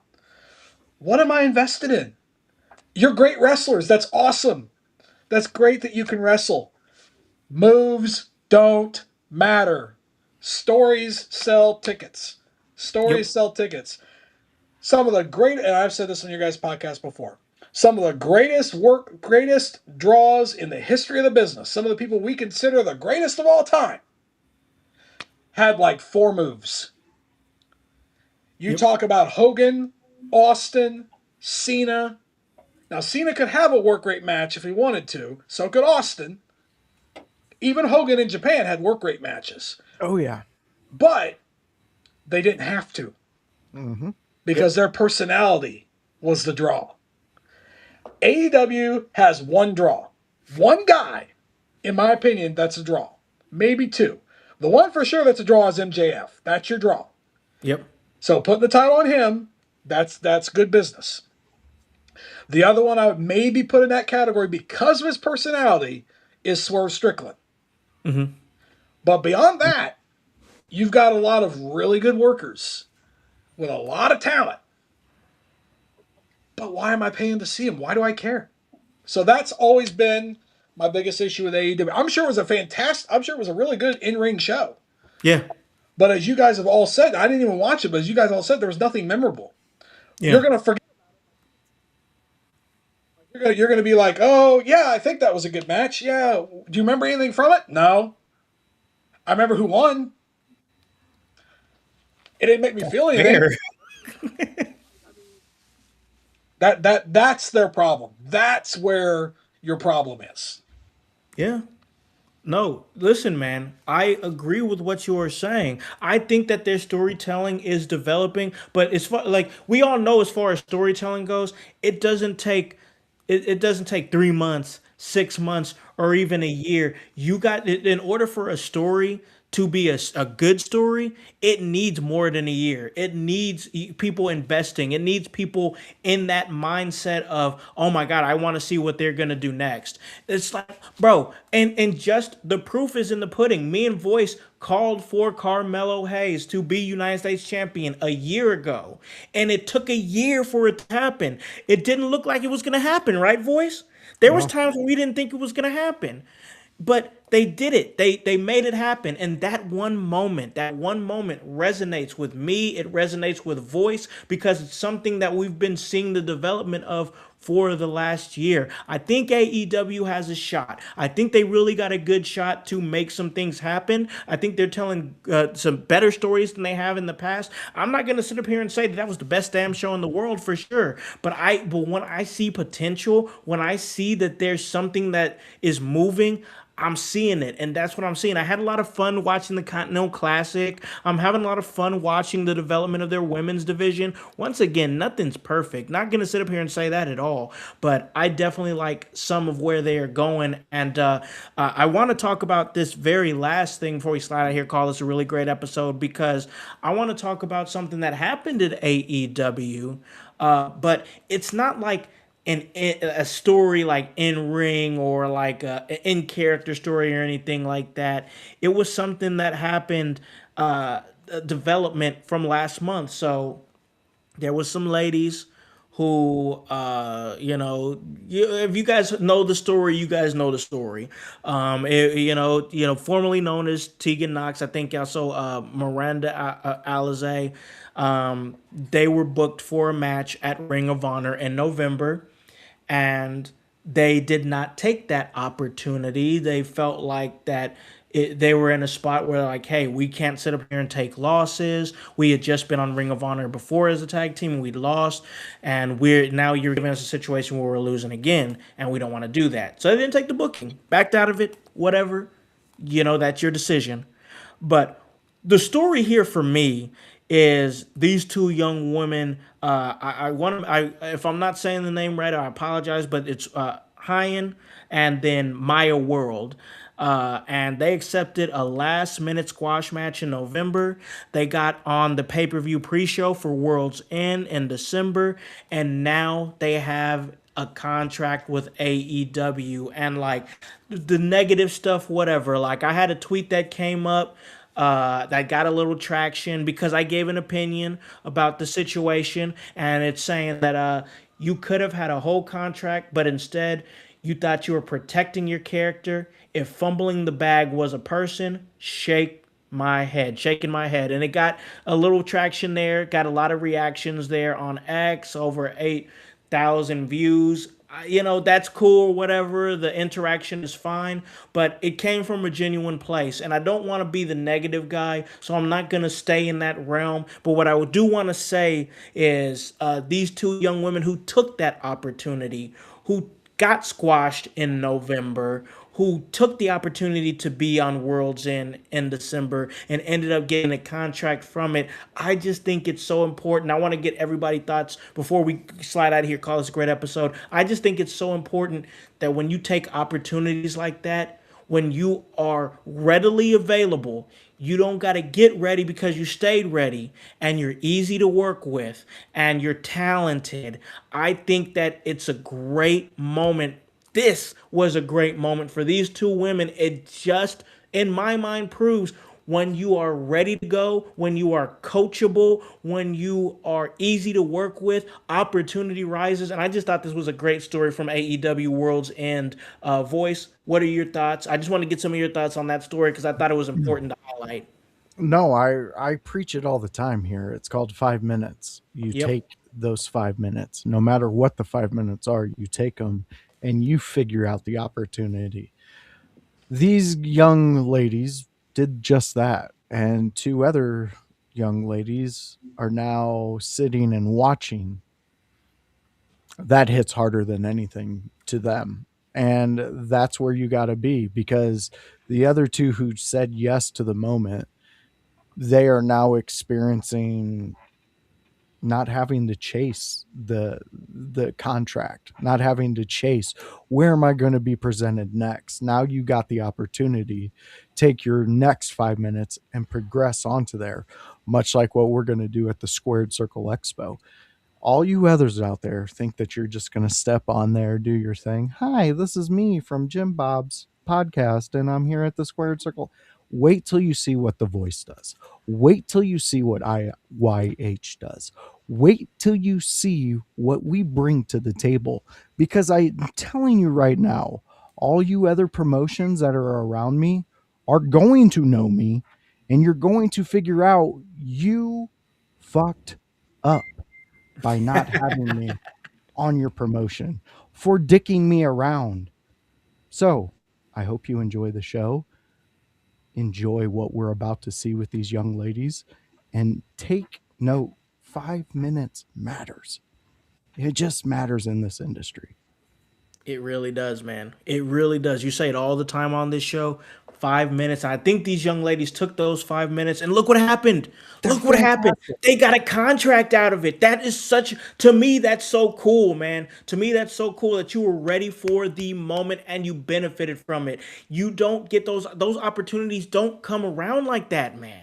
They No, don't come around like that. So when you're ready to go and ready to take those moments, I just thought this story was so cool. I want the last person to give me thoughts on this. I want it to be Aaron, but right now I'm gonna go to Tony. What were your thoughts on the story that came out and the opportunity that these young ladies took to be able to now say that they're contracted with the second biggest wrestling company in the United States? What are your thoughts? I think it's awesome for them. I thought it was interesting because I think one thing that helped them is being in the right place at the right time. And Yeah, I say that because this story, I mean, became a big story with Tegan Knox and her girlfriend who turned down the opportunity. So these yeah. girls step up, and I think that being a story uh, may have helped them get that job. I mean, not only did they step up, it became a big story, and I think maybe even Tony Khan said, "Hey, maybe I'll stick it to them a little bit. I'm gonna hire these two girls now." And show these two what they're missing. So that could have helped them also. Uh, I mean, I hope it works out great for these young ladies. I think Tegan Knox. I did some reading. I think maybe she listened to her girlfriend a little bit too much, and had maybe a little big head and Yeah.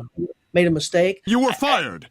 I, I hate it for her because I think she's a talented She's young very lady, talented. and has had a lot of injuries, and she was having trouble getting bookings anyway. So you would think you if you're having Oh, trouble getting bookings, you would have done anything AEW wanted to do for an opportunity. So I think she made a big mistake. I hope her career is not over because I'm not vindictive like that. But no. congratulations to the other two young ladies who got an opportunity, and hopefully it works out great for them.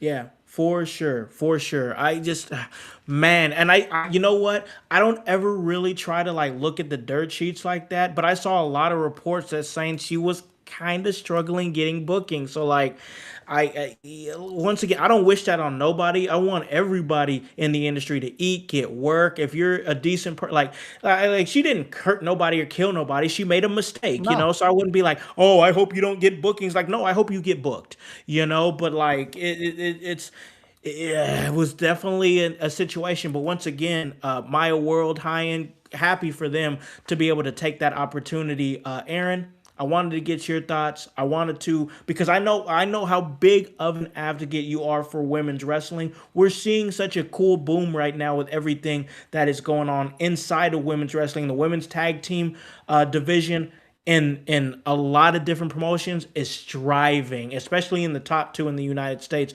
Women's tag team wrestling is striving. What are your thoughts on this story? And I just want your honest opinion. There's a lot to this, and I will say one of my favorite sayings is the best ability is availability. And Yes. so when you're there and you're ready for that moment, um, Tegan Knox, like you guys said, is very talented. But when you're injury prone, as she has been, when you are struggling to get bookings, Somebody gives you an opportunity, and you basically say to them, "You're too good for that opportunity." I would like to say to you, I hope you like being home on the couch. Mm. Because you may have torpedoed your career. Ooh. Because AEW is not going to book you now. WWE clearly doesn't want anything to do with you because they released you. They work with TNA, so TNA is not going to hire you. Clearly, you were struggling with bookings on the indies as well. So, again, I don't wish ill will on her. I hope she gets great, but I hope she succeeds. Yeah. But it's going to be hard because the last thing you want to be saddled with as a worker in this business, you do not, under any circumstances, want that moniker of being difficult to work with. Mm. Oh, they don't want to do business. Well, then why would I book you? Because I've got 10 people in my inbox right now who are hitting me up with an opportunity who want to work. And one of them is getting booked for New Wave in the future because she sees that opportunity and reached out to me and shared our stuff before we even booked her. Was posting about us before we even booked her. Got recommended to me by a friend, so she's going to be. I'm not gonna name drop her, but she's going to be making her debut in February with New Wave. Awesome. So it's one of those things. Like, attitude is a big thing with me, Yep. and one of my trainer, Roger Ruffin in Cincinnati, was great about you could be the best worker in the world. You can go out there and have 5-star matches. But if you're a pain in the ass and I got to fight you every time I book you about what you want to do and I want to do this or I don't want to do that, I'm probably not going to book you. But I might book this guy who's going to go out there and have a 3-star match and be easy to work with and do whatever the heck I need to do. Gonna go out there, gonna cut a promo, gonna interact with the fans, gonna try to sell merch, gonna try to push whatever I need to do. So I am super happy for Hyan and my world. I've followed Hyan for a while. Okay. Her work is very good, very very good. She honestly, she should have had this opportunity years ago. She was in Reality of Wrestling for a while. Mm-hmm. She's done like all the women's promotions around. She was Shimmer and Yeah. Rise and Shine, all that. So Hyan's been around. I'm not as familiar with Maya, but I've seen some of her stuff. But they took an opportunity and they saw that little crack in the window and they broke that freaking thing open. And how Voice talked about 5 minutes. Maximize your minutes. I've said it before on the podcast. We've talked about this before. No person on this planet has maximized their minutes more than Chelsea Green. And look what happened to her. Yeah. Yep. Look what has happened to her. She was in no man's land for a while. Yep. Like, Sure she was was. in purgatory.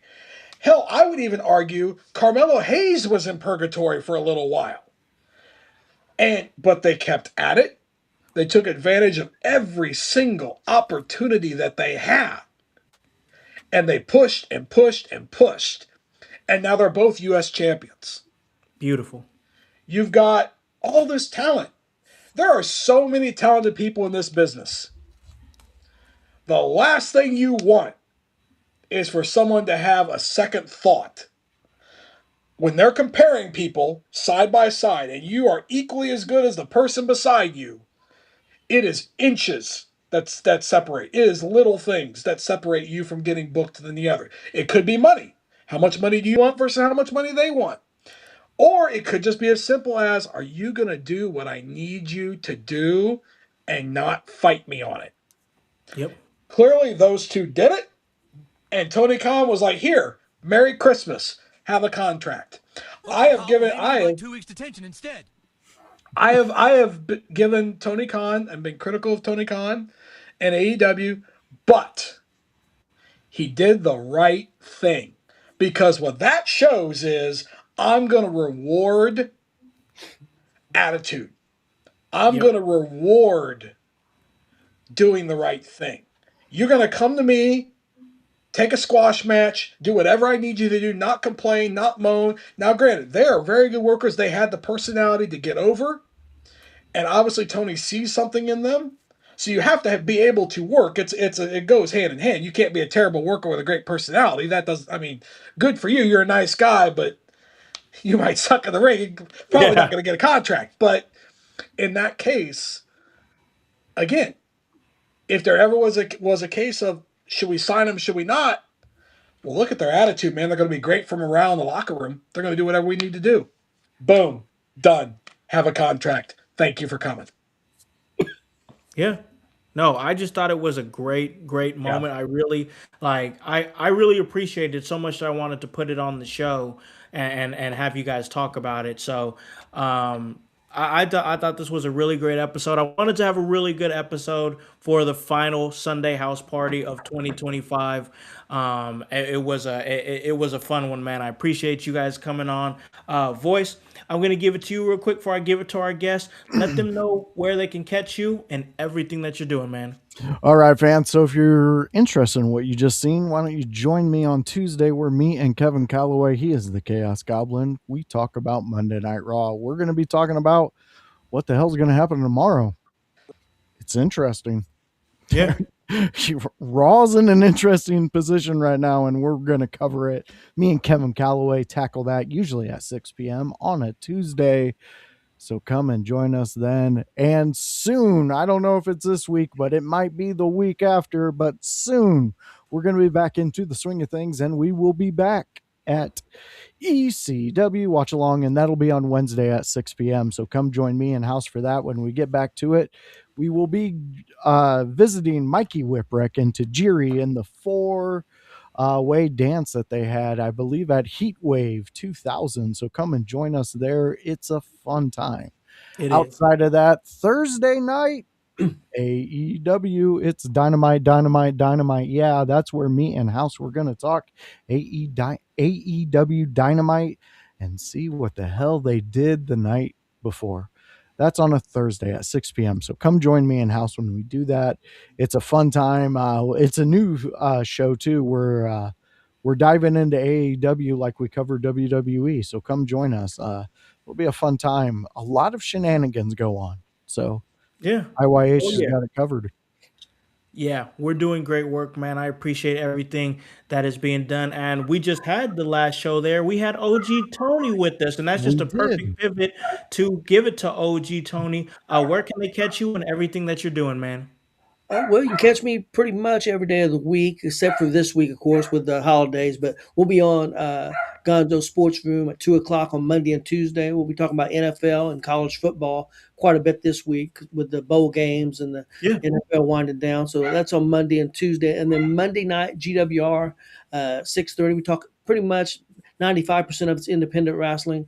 Talk about we give results for shows. We have interviews. We have a hot seat interview every show. We got Rico Jones. He's a pro wrestler from Illinois. Is going to be on the show, I believe. With this rapid fire segment with him. So we have guests on and talk independent wrestling. That's every Monday night at 6:30 on GWR. So hopefully, some people give us a try and tune in and try it out. Yeah, absolutely. GWR, Gonzo Sports Room, Gonzo's Wrestling Room as well. They do a great job. Check out everything they do. They're around the clock, man. They're putting in a lot of great work. I know the night that we had you on the show for the AEW Dynamite show, you had that show, then you had a 8 o'clock show, then you had a 10 o'clock show. So just a lot of great work, man, over there on your guys' side. So yeah, check out everything that they're doing. But I got to give it over here to my man, Aaron Grider, independent professional wrestling referee and booker of New Wave Pro out of Terre Haute, Indiana. Big show this coming Saturday. I'm excited about it. I'm going to be there to induct my man, my brother, my homie, the right hand of God, Sam Knight. Anniversary is going to be a great, great time. I can tell you it, but you know what? The mind behind the show can tell you better than what I can. Aaron, where can they catch you and everything that you're doing? So you can follow me, my personal account, Grider Groove on X, Aaron Grider on Facebook. But I highly would love for all of you to join us this Saturday, January 3rd, West Terre Haute, Indiana, the West Vigo Community Center. We are calling this the biggest New Wave Pro anniversary show of all time. This is number 12. And I don't think that's an overstatement. If you look just at the poster alone, some of the talent on that poster, we've got Eric Surge versus Big Beef on the card. We've got two New Wave Pro pillars returning in Mad Dog Connolly versus ZDP with Dude Baddington. That's going to be a lot of fun. We've got a fatal four-way match for the world title. Jacob Braun, Jimmy Carrot, the one and only Stiff Robo Ginger Gary J, and Joey O'Reilly, who is a former New Wave Pro champion. Front and center, you obviously see 6 women are going to partake in our 6-woman elimination match for the New Wave Pro women's title.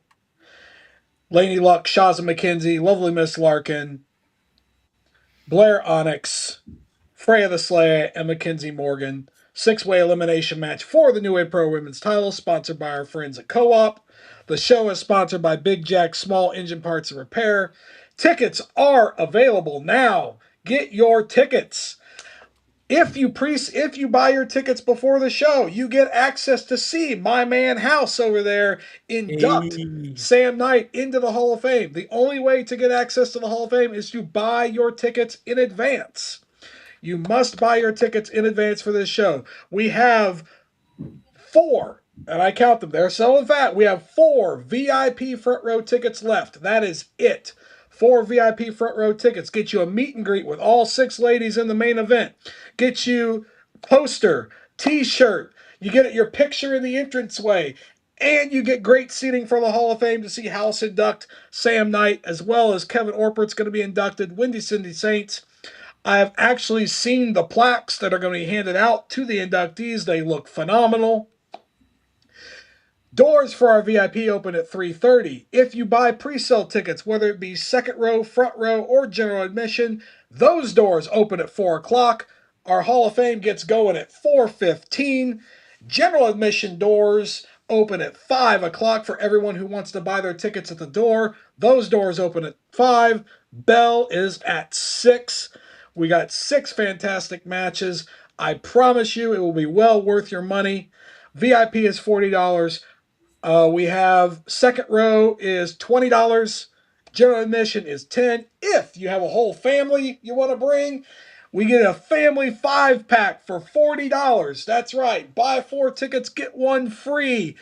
$40 family 5-pack. Bring the kids, bring the wife, have some fun.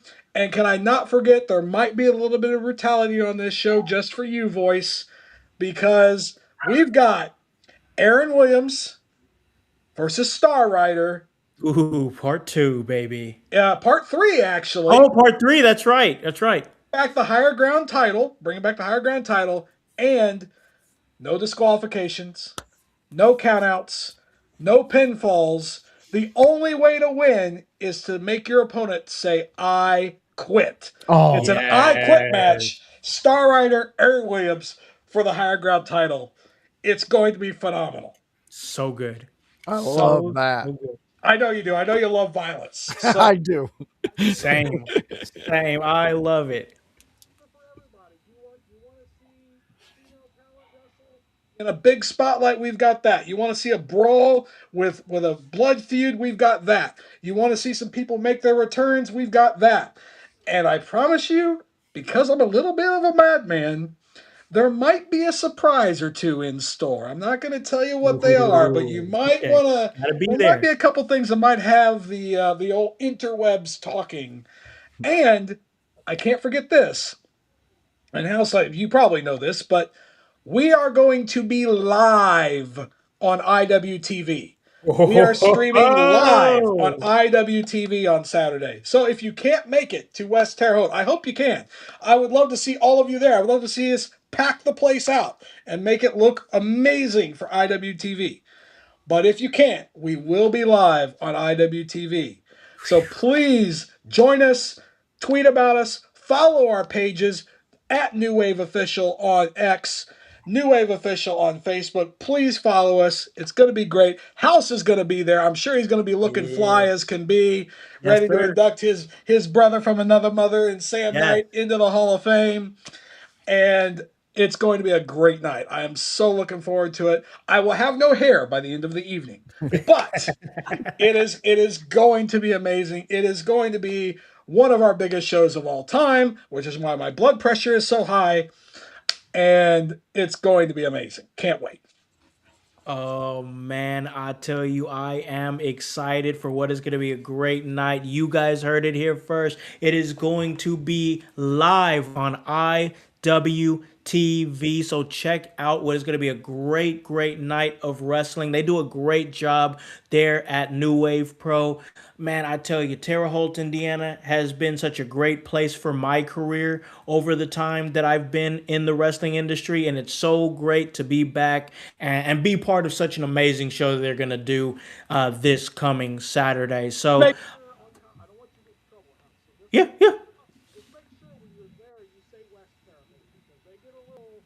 They get tested. Oh, I got you. I will make sure West Terre Haute is what I will say. Better tattoo that shit on your hand. I know, right? For real. Like I don't want to get in no trouble with no Terre Haute people now. We got enough heels. We don't. I don't want to get you heel heat. So. Yeah.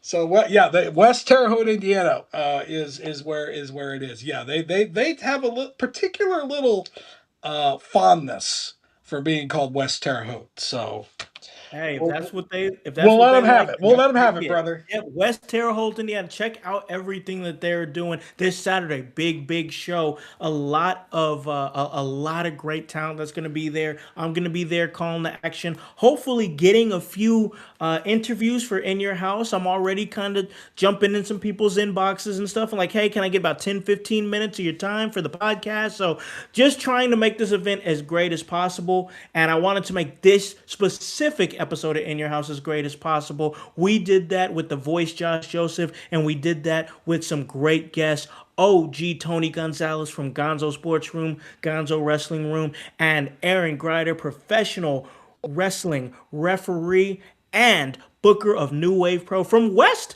Terre Haute, Indiana. Man, I want to thank you guys so much for coming on and making this episode epic. OG, you first. You always do a great job coming on here and being in the comments. I just want to thank you for being on the show, man. Hey, thanks for having me again, guys. Anytime. I love coming on. I love talking wrestling. You guys know that. So anytime you want, just give me a ring. Absolutely. We enjoy your insight and your analysis on all things wrestling. And Aaron, you already know, anytime me and you get together, it is a blast, brother. I love you, man. Thanks for making time to come and talk to us about some wrestling and helping promote what's going to be a great show this coming Saturday in West Terre Haute. Butterflies are in my stomach, which means number two things. It's show week, and number two, I still love this business. And as long as I love wrestling and I still get those butterflies, I'm going to keep doing it. So we're going to see you on Saturday, and yeah, don't we'll see. Don't miss that call time now. Now, make sure you get there now, House. So I don't want I don't want to have to lock you out of the building now. I don't want to be locked out, man. Yeah, make sure you get there now. We can't have our our Hall of Fame going off the rails now. We gotta have you there to induct your boy now. For sure. I will be there, man. And Voice, you already know, man. You already know. Great times anytime we get a chance to get together, man. It's all about the work, and that's HOWSE, and the W stands for work. So for the voice Josh Joseph, for OG Tony Gonzalez and Aaron Grider, I'm Alakon the Concept House, here to remind you to tell a friend, to tell a friend, to tell a friend, to hop on this bandwagon. Get on or get gone, because the household is still going mighty strong. You guys have a great day and a great rest of your week. Peace. Yeah. In your house with O'Con. Hey, O'Con in your house. Hollywood in your house. Hypocrisy's head in the clouds. Curating all kind of loud. Wrestling in front of the crowds. Paragon's holding it down. Anybody can get it. Josh Joseph standing on his decisions. He is the voice. There is no choice. We is them boys in your house making wrestling noise. Moving fast just like cruiserweight action. In your house is the perfect distraction. Pumpers in your ears when you in traction. Get this work with some wrestling action. Smoke.